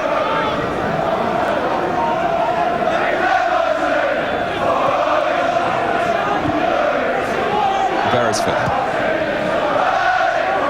Shearer. That came off Kinsella, but not in any way as a deliberate back pass. Andy Pedersen, the goalkeeper, was actually first-team regular at the end of last season, played in those 2 playoff games against Crystal Palace, the semi-finals, if you like, at the end of the season, sorting out for that last promotion place.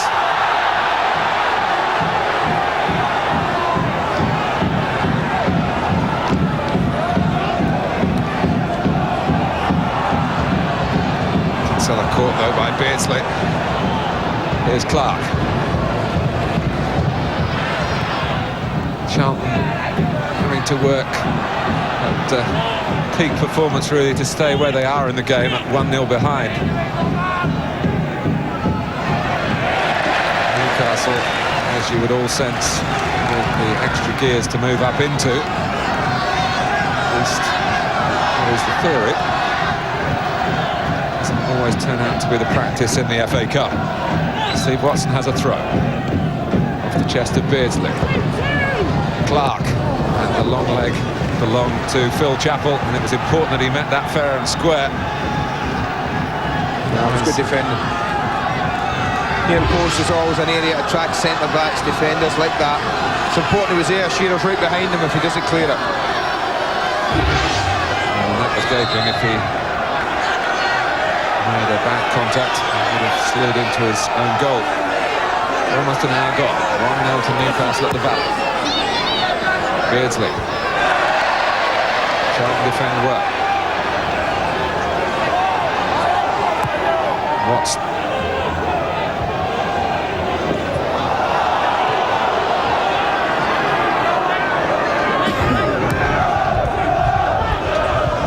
Ferdinand.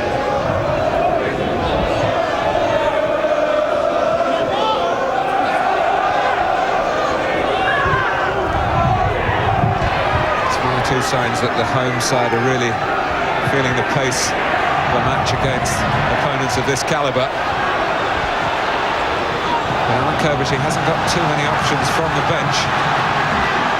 Stressing again the injury situation at the club. Newton, it's a great cross, and both Leeburn and White were trying to get on the end of it. Well, he's looked, whenever he's been on the ball, almost like the source, Sean Newton. But I said first half, I'd give him the ball, let him take people on. He might lose it once or twice, there's no doubt about that. But he's looked a real threat. That's turned off well by Shearer for Clark, and it's David Batty. And turned back into trouble in the shape of Chappell. But that's the danger. The more they look to press forward, it breaks down quickly. People get forward into the play, they're always going to risk losing a goal, and I think you have to do that. Not a risk going 2 down at some time in this match to get back in it. Chappell got back. And you mentioned Sean Newton, and I'm sure he's one that Premiership scouts are looking at. Charlton already sold Lee Bowyer to Leeds, who was the one they were tracking last season.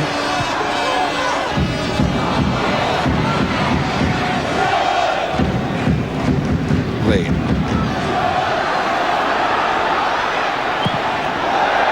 Hislop. I don't know whether we can put that entirely down to the pitch. Header by Shearer, and Barnes. There goes Batty. Newton. Held up well by Lieber for White. Steering it with great deliberation to Robson. Sturgis trying to give him support, and Kinsella as well. Robson wanting to work infield, the point we've mentioned. Nicely done between Newton and O'Connell. They get a challenge on Hislop here, not really. And the goalkeeper's used it quickly and sensibly.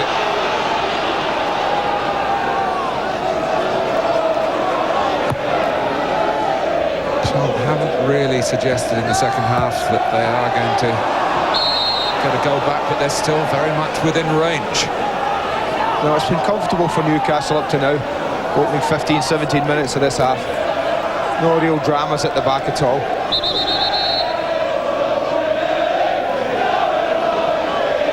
But they've evened it up a bit more. certainly ahead in the action areas and the important parts of the pitch.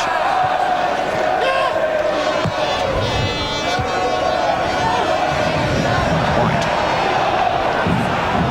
Oh, and the Beresford decided it wasn't worth the risk of going in. He's paying Newton plenty of respect.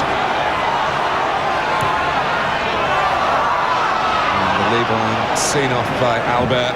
So is Rob Lee, Martin, this right-hand side.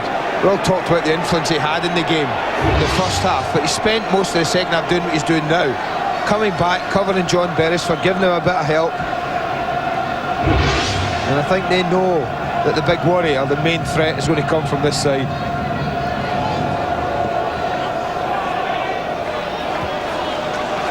Barnes. Took too long. Hounded down by Beardsley. Goes off Anthony Barnes for a Newcastle corner. Carl Leyburn is limping. And he's not going back to help defend this corner. He's coming off. Going to come off the pitch for attention. Will be taken by Beardsley. Confused both Shearer and Ferdinand. Watson. Leyburn has joined the play, but not back to help the defending. Alberto is still forward. Not to great effect this time.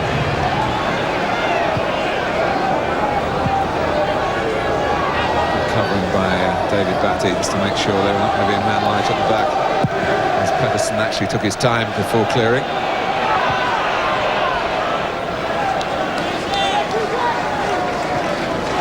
Kept on its way by Darren Peacock.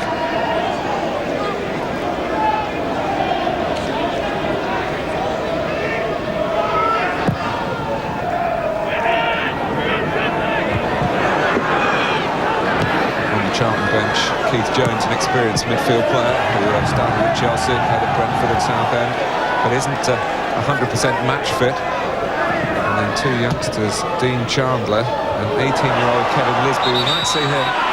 He's an attacker of rich promise, but very, very little experience. I'll toss him in. It's only a FA Cup story. Been made out of this. Also on the bench with the interesting headgear there, Keith Peacock, a great Charlton player of bygone times, who's on the coaching staff now.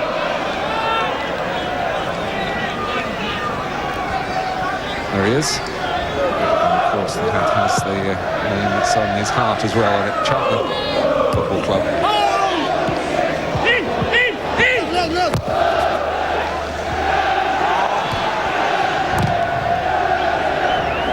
Ferdinand. Beardsley making sure he got a good contact on that to get it out to Clark. Watson. Newcastle in control, but not yet in the fourth round.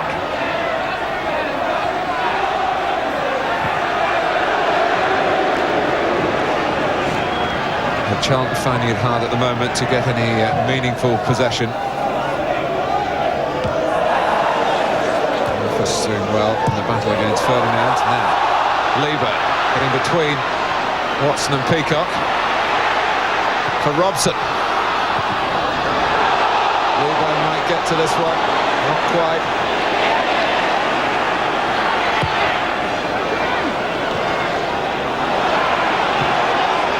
Kinsella. Robson did well. Kinsella crossing. And Hislop getting there again. Charlton fans screaming for penalty every time there was a handball shout a moment or two ago. Then White went down on the cross. And I don't think there was a case on either occasion. Clark. Good tackle by Sturgis. Sort of determination that Charlton now need in abundance.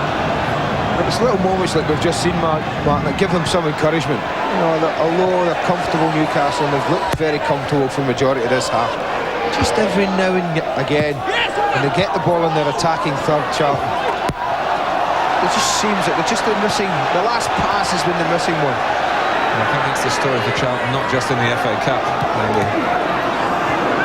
haven't really got a prolific goal-getter. They certainly haven't got the calibre of this fella. As Shearer goes down.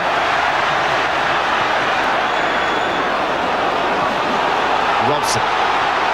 Crowd encouraged by what's happened over the last couple of minutes. Newton. And it deflected off Rob Lee, who could have had those first half smiles wiped out and put the ball in his own net that time. Again, it's another example I was talking about Rob Lee. This half, Martin, he's back in. Look at John Beresford, he's gone way in, left a huge hole here.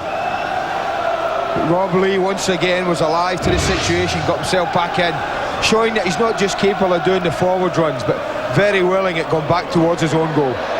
That was a good ball to Newton from White that created the crossing chance. Here's Newton now looking for Leeburn. Down for White. Charlton really finding suddenly a head of steam. Robson's cross. White's header. A difficult header. There was absolutely no pace on the ball when it arrived at David White. The deflection had taken all the pace off it.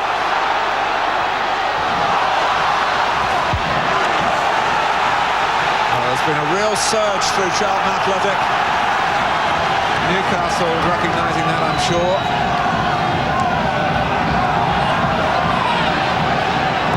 Barnes, lovely movement from O'Connell, but not the support as he headed it back across. Lee, two to the right for Newcastle. Clark and Batty. Robson scurrying back to try and slow the progress of the Premiership club.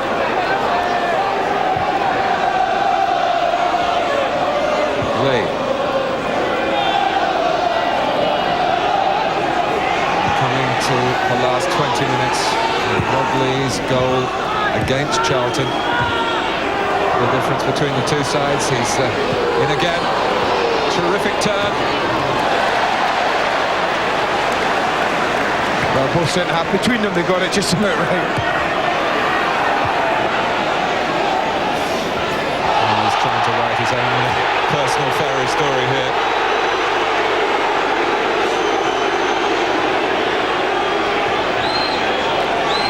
But Rob Lee still can't be sure what the ending will be. Well, he wriggled and twisted in the 18-yard, but always totally in control of the ball. You never knew quite when he was going to hit it, but the centre-back's got it right.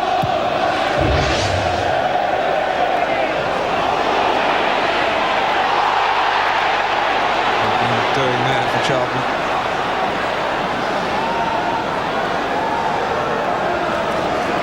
Well, man of the match.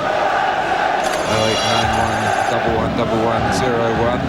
Rob Lee, obviously one of the major candidates. He got a presentation before the game started. Will he get one at the end? It'll depend on what happens over the last 20 minutes. Lee on the ball. Just wonder what Ben Huddle's view of Rob Lee is. He was by Terry Venables, but was left out of the Euro 96 squad, one of those cut right at the end when the squad was trimmed.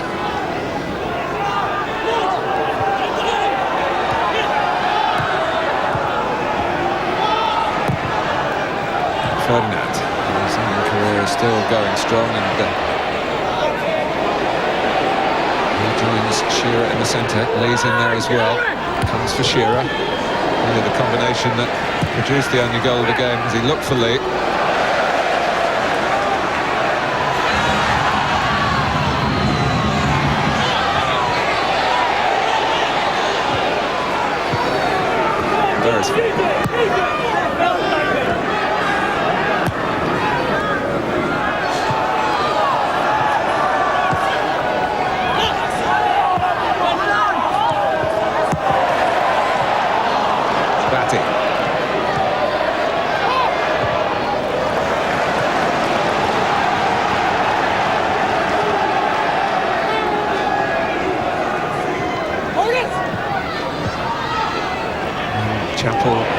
Continuing to battle very hard against Shearer and Ferdinand, keeping Charlton in the contest.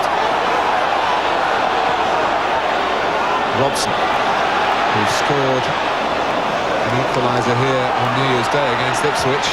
Newton with the cross. Leeburn needed it much much deeper than that.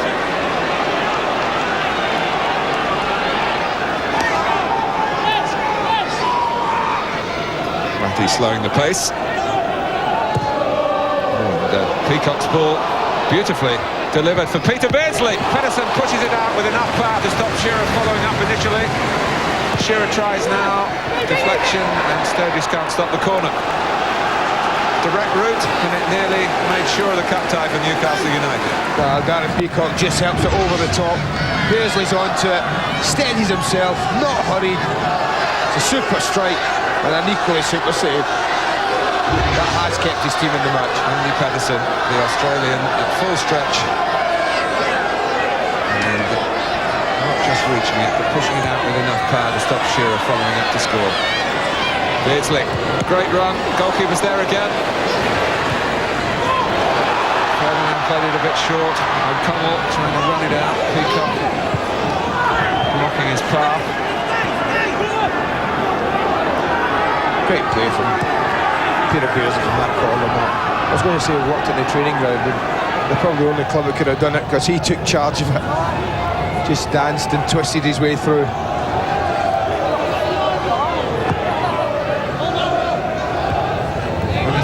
Andy Pedersen has been languishing in the Charlton reserve team.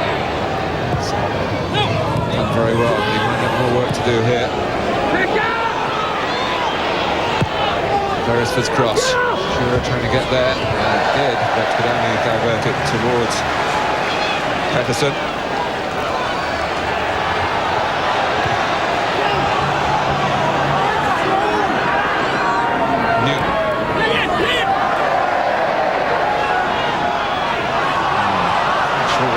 That was a lazy one, Martin, I think. Maybe a tired one. Yeah.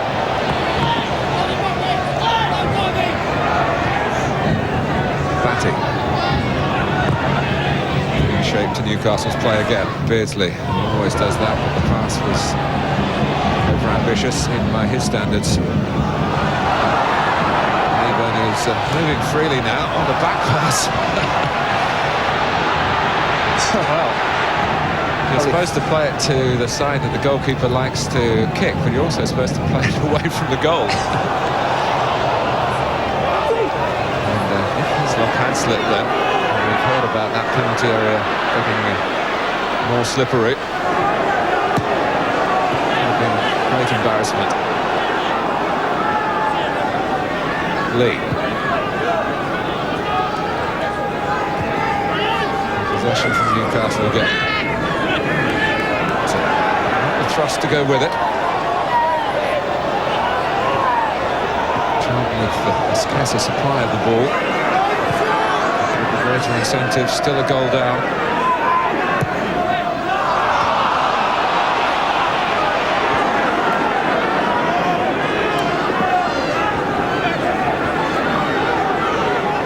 Ratty playing very much at his own pace. And Charlton dropping off, picking up those perceived as particularly threatening further forward, and there are plenty of them. It's letting Batty just have time with the ball at his feet.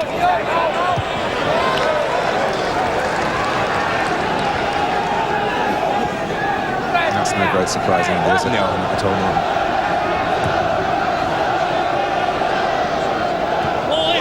It's just what they're trying to do now. Every time they get the ball now, especially when it's through Batty, you slow the pace down, try and put 2 or 3, 4, 5 passes together. It's almost as if they're using this, the European battle plan for the away legs in the context of the domestic competition here.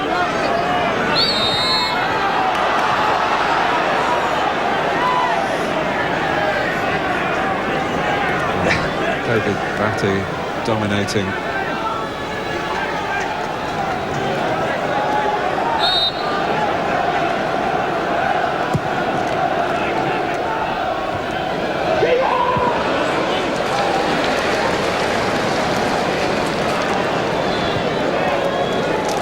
Kerbishley has recognised that it's time to change things.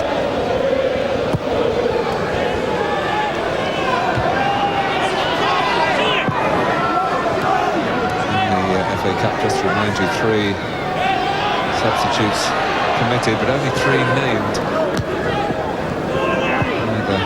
Kirbyshire or Kevin Keegan have gone for a backup goalkeeper.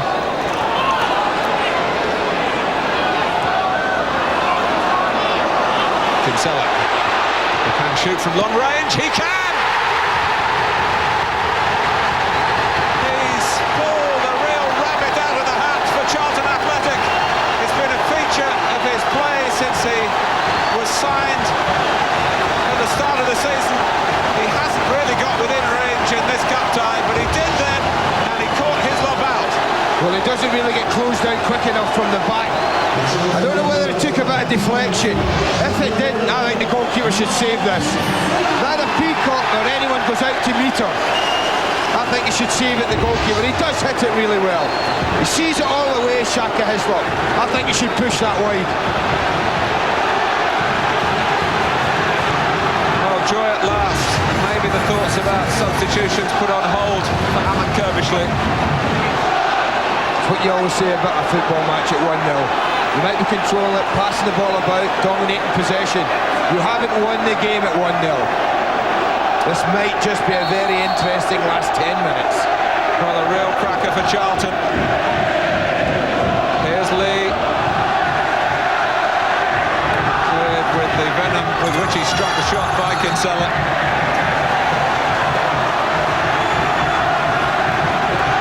Kinsella, produced by Colchester, of Irish origins, and signed in September for £150,000 by Charlton. He's already now scored 4 goals for the club. He got 3 for Colchester at the start of the season. Keith Jones is going to come on for Brendan O'Connell. Now, can Charlton go on and win it? They've got just over 10 minutes.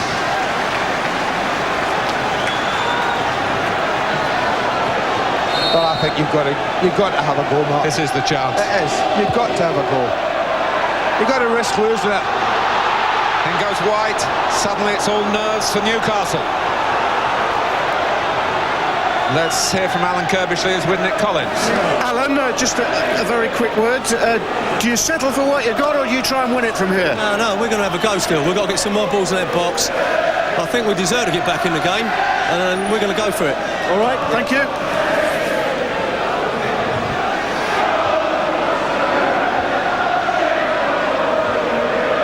Well, not too many teams beat Newcastle at St James's Park, and Charlton have now on their own precious soil the ground that they reclaimed against all the odds after those lean years in terms of morale, certainly not in playing performance under Lenny Lawrence at Selhurst Park, where they were in the old First Division. But this is where they want to be, and this could be a glorious chapter in their FA Cup history as they pressure Albert through Leeburn. Did well, Albert. That was a battle of strength, pure and simple, nothing else.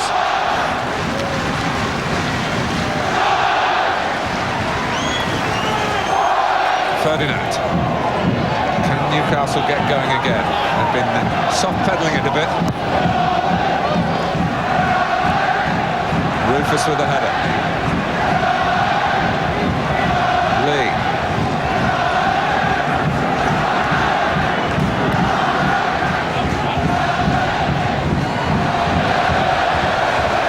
It's a goal kick.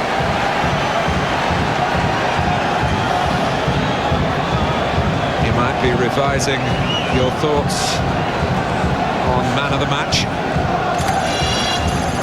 Let us know. 089111101. 1-1 is what we have for you here between Charlton and Newcastle United, between the lower half of Division 1 and the top 4 of the Premiership.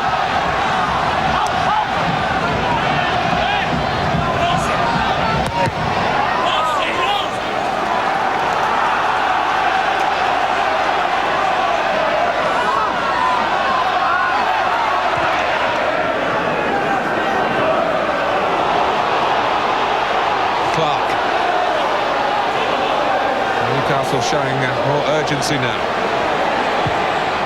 Shearer.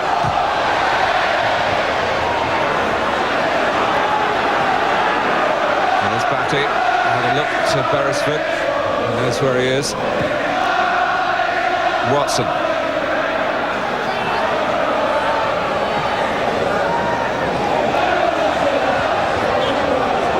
Now Clark. Ferdinand getting the better of Rufus. The goalkeeper's come. And now Newcastle chase after David Allison, because they've had major claims for a penalty here, turned down. Charlton's turn in the first half. Shearer cannot believe that Newcastle haven't been given the chance, and of course he would be given the chance to regain the lead.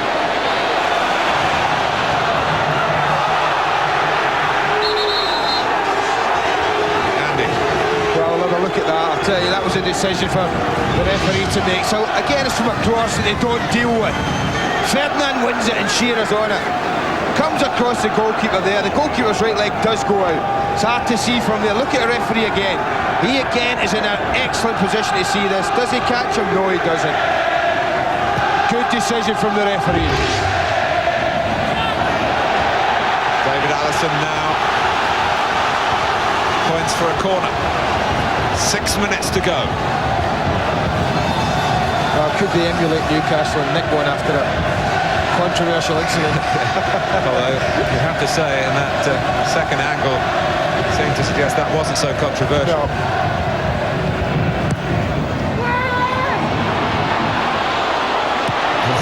That was important for Ferdinand and Newcastle to get that one away. Jones.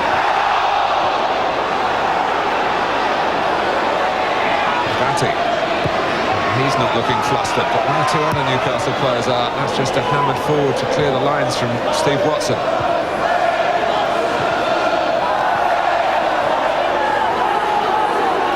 That's amazing for Newcastle. 2 years ago, it was 1-1 in the third round at hand to Blackburn. They won that replay. Last year, Chelsea 1-1. They went out on their own ground. Shootout in the second game, and it's 1-1 here. Same stage. Ferdinand, Beardsley. Shearer holding on the right-hand side. Crossing. Beardsley trying to win the header, but Kinsella did very well for Charlton.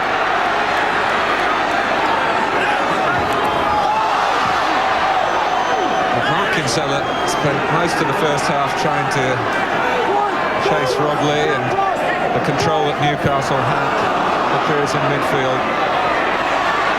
He certainly imposed himself on the match with that spectacular equaliser and set up this frantic finale at the Valley.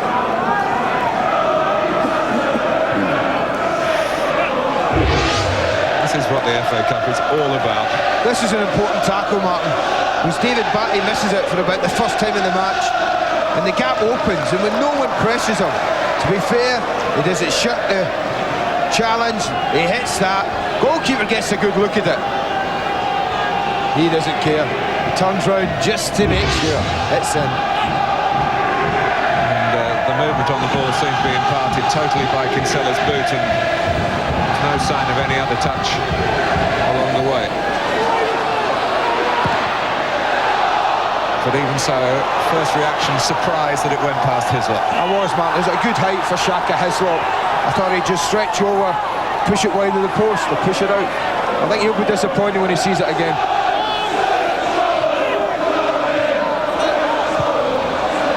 It is Clark. Good tackle by Rufus. Vital tackle. Well done.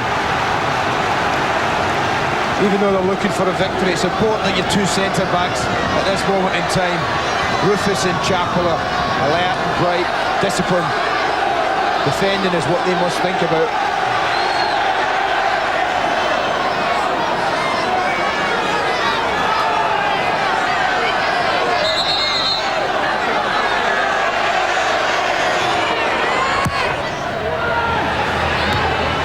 Headed out by Rufus. Here's Batty. Chappell gets there this time. Charlton had dropped everyone deep, really. Albert. Newcastle deciding that the best form of defence is attack. Clark. Decent clearance from Sturgis. White trying to hold it up, wait for the support to arrive, and then he's deemed to have had the last touch.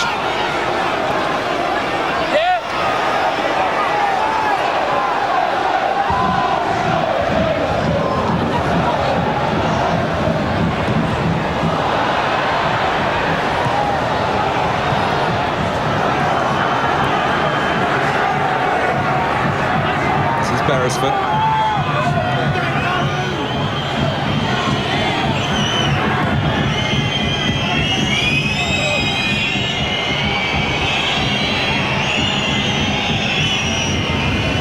Ferdinand.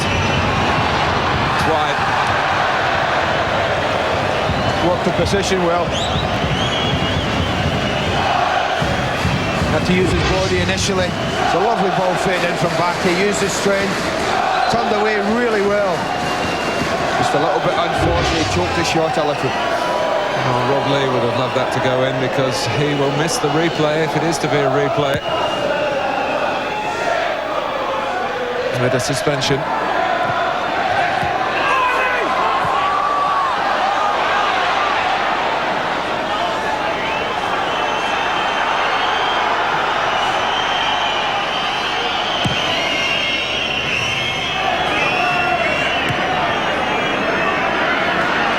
Beardsley. He'll play the full 90 minutes, you can be absolutely sure of that. But Sturgis won it back splendidly. Robson.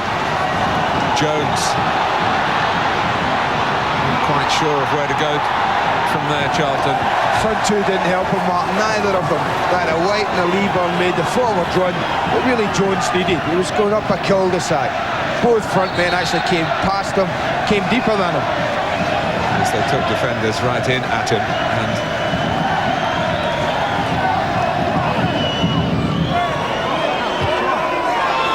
here's Beardsley.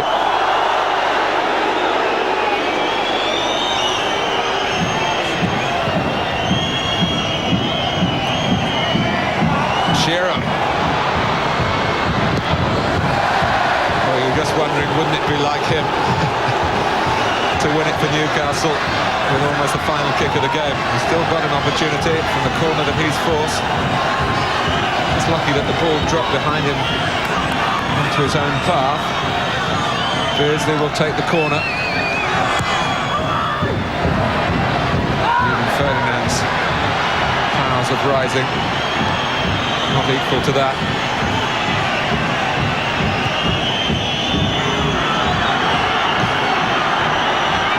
Watson. Well, they greet it like a victory here at the Valley, and well they should.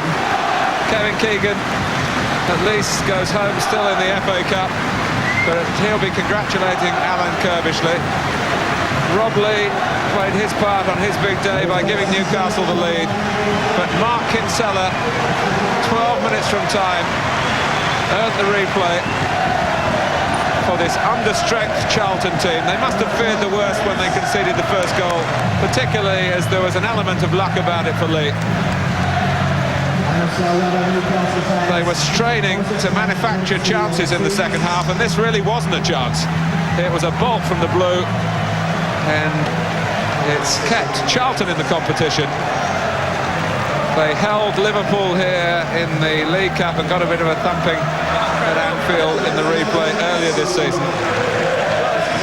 We'll see what happens when Alan Kirbishley takes his team to St James's for the second game in about 10 days' time. Final score then, after a very spirited contest here in South East London. It's Charlton Athletic 1, Newcastle United 1. Of course, a lot to talk about. 1-1 then at the Valley. We've also got a lot of action from yesterday to look back on as well. 1-1 here at the Valley between Charlton and Newcastle. Keep the calls coming for man of the match. It's 0891 111101 as usual.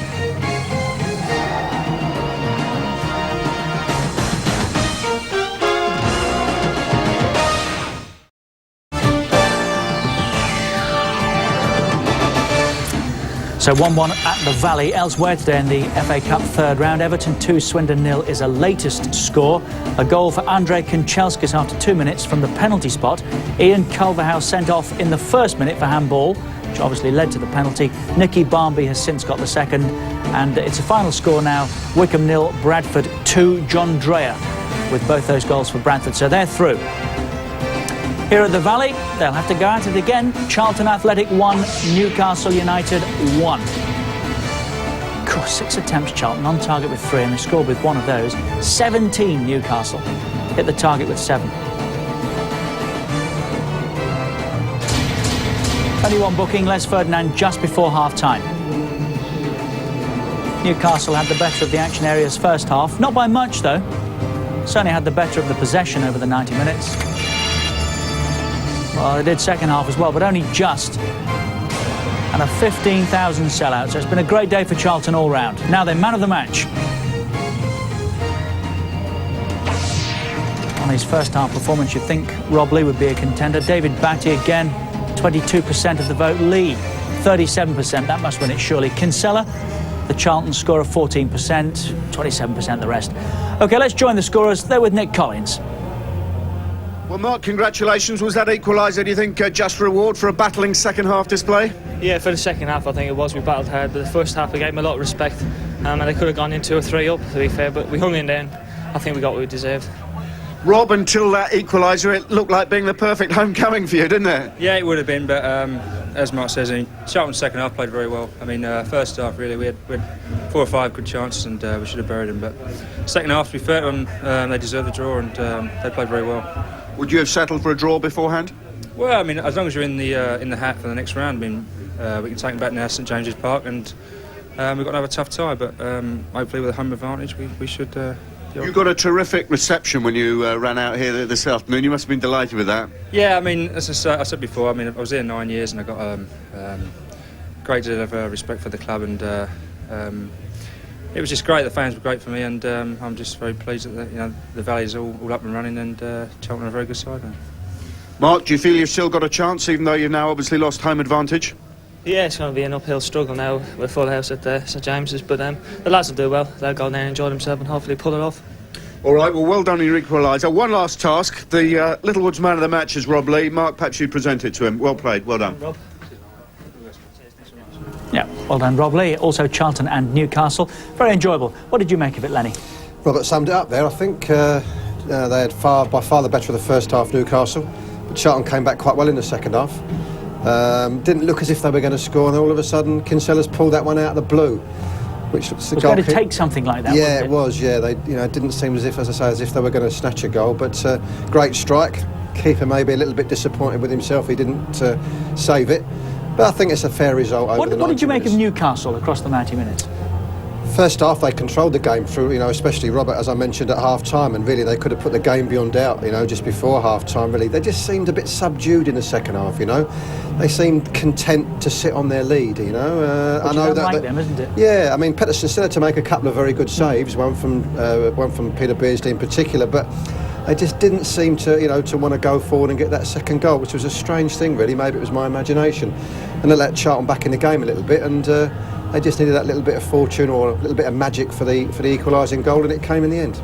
Well, this is the goal that helped Robert Lee win that magnum of champagne. Scored in the first half. He'd had 1 or 2 opportunities prior to this, Lenny, and then it all opened up for him. It's a great header back, but as I said at half-time, it's a massive space for him to get into there. We wouldn't be too happy from a defensive point of view as Charlton's manager there. Good cushioned header back from Alan Shearer, and he arrives there, miscues. Centre-half's arrived a bit late, slipped over, and there he has a second chance, which, again, he doesn't really contact properly, and it's gone in the back of the net, but there we are. And then 12 minutes from time, Charlton finally, only with 6 attempts, as we saw from the facts and the figures, but they made this count. Passable, but a second half Charlton. Good strike, doesn't appear to take a deflection, might have, moved a little bit in the air, but I think the goalkeeper, Shaka Hislop, will be a touch disappointed that he didn't push that round the post. See from this angle if there is a deflection. No. He seems to be swerving towards him, really. But as I say, he may be disappointed he didn't get a hand to that. But it's no more than Charlton deserved, really.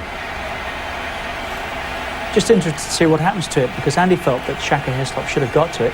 It looked like a deflection, didn't it, once or twice? It's gone through Les Ferdinand's legs there. He's bent in towards him and he's got a hand to it, really, but it just seems to have gone through. And the 15,000 sellout will go home discussing two major talking points. One in the first half. Let's have another look at this. The official today, David Allison, said he saw this, but didn't think there was anything to warrant a penalty. What did you make of it? Well, there's a skirmish, a challenge there that both gone in for it, and he's pulled him by the shirt there. Now, you know, Sean Newton may have made a meal of it, and he may have thrown himself theatrically to the ground, but nevertheless, Beresford's pulled his shirt. By the letter of the law, then, that's a penalty for you, is it? By the letter of the law, that is a penalty.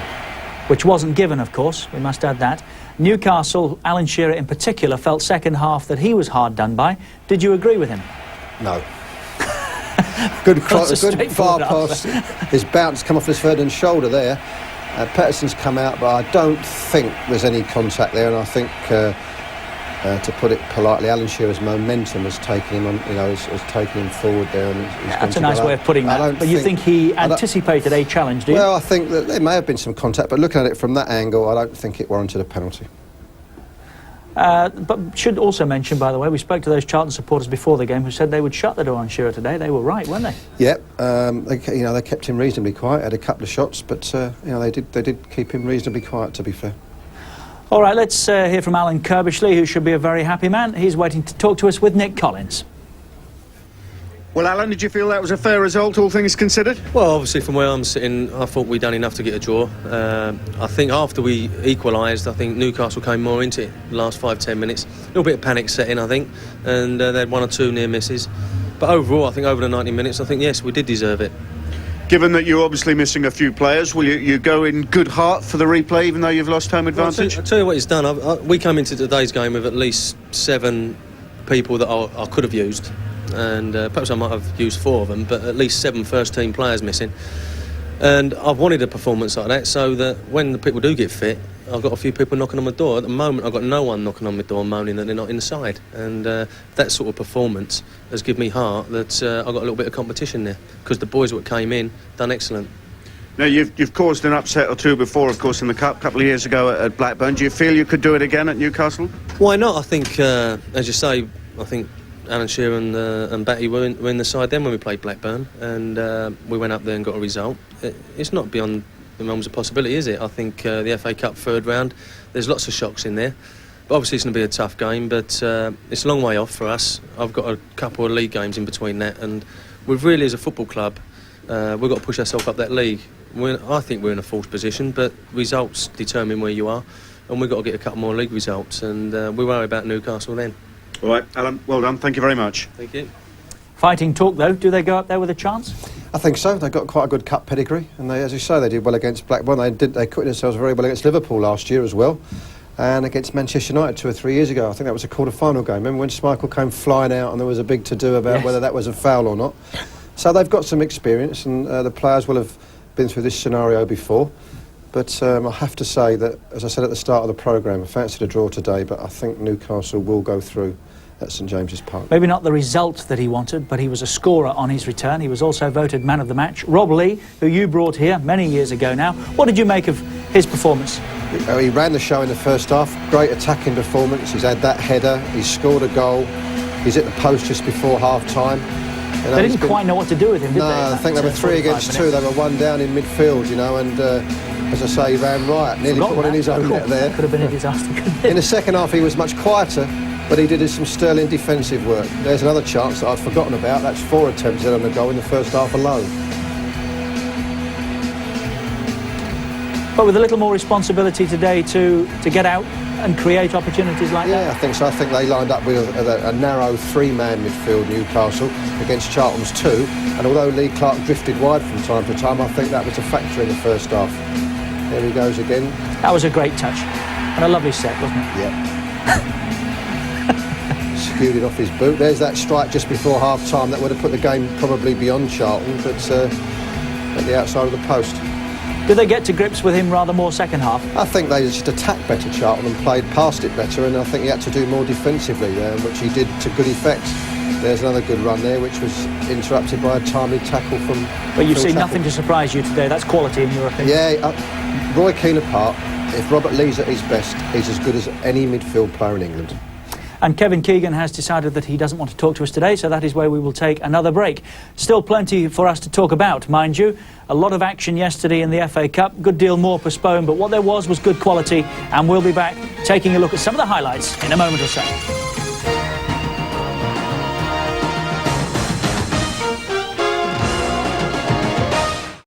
1-1 at the Valley today between Charlton and Newcastle United. No Kevin Keegan, who usually does talk to us, to be fair, maybe keeping a low profile on the back of that national newspaper article today suggesting that he is, or has recently, considered his future at Newcastle. But nevertheless, and at the Valley, we'll look forward to your company on Wednesday. But for the time being, from Andy, myself and the rest of the team, it's goodbye.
Over on Sky Sports 2 at the moment, American football, featuring the NFL playoff clash between Denver and Jacksonville.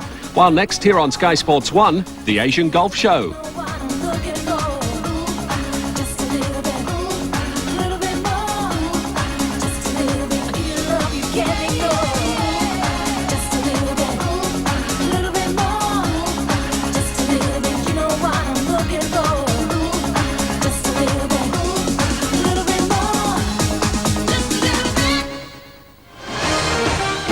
Sky Sports with Ford takes you to the heart of the action.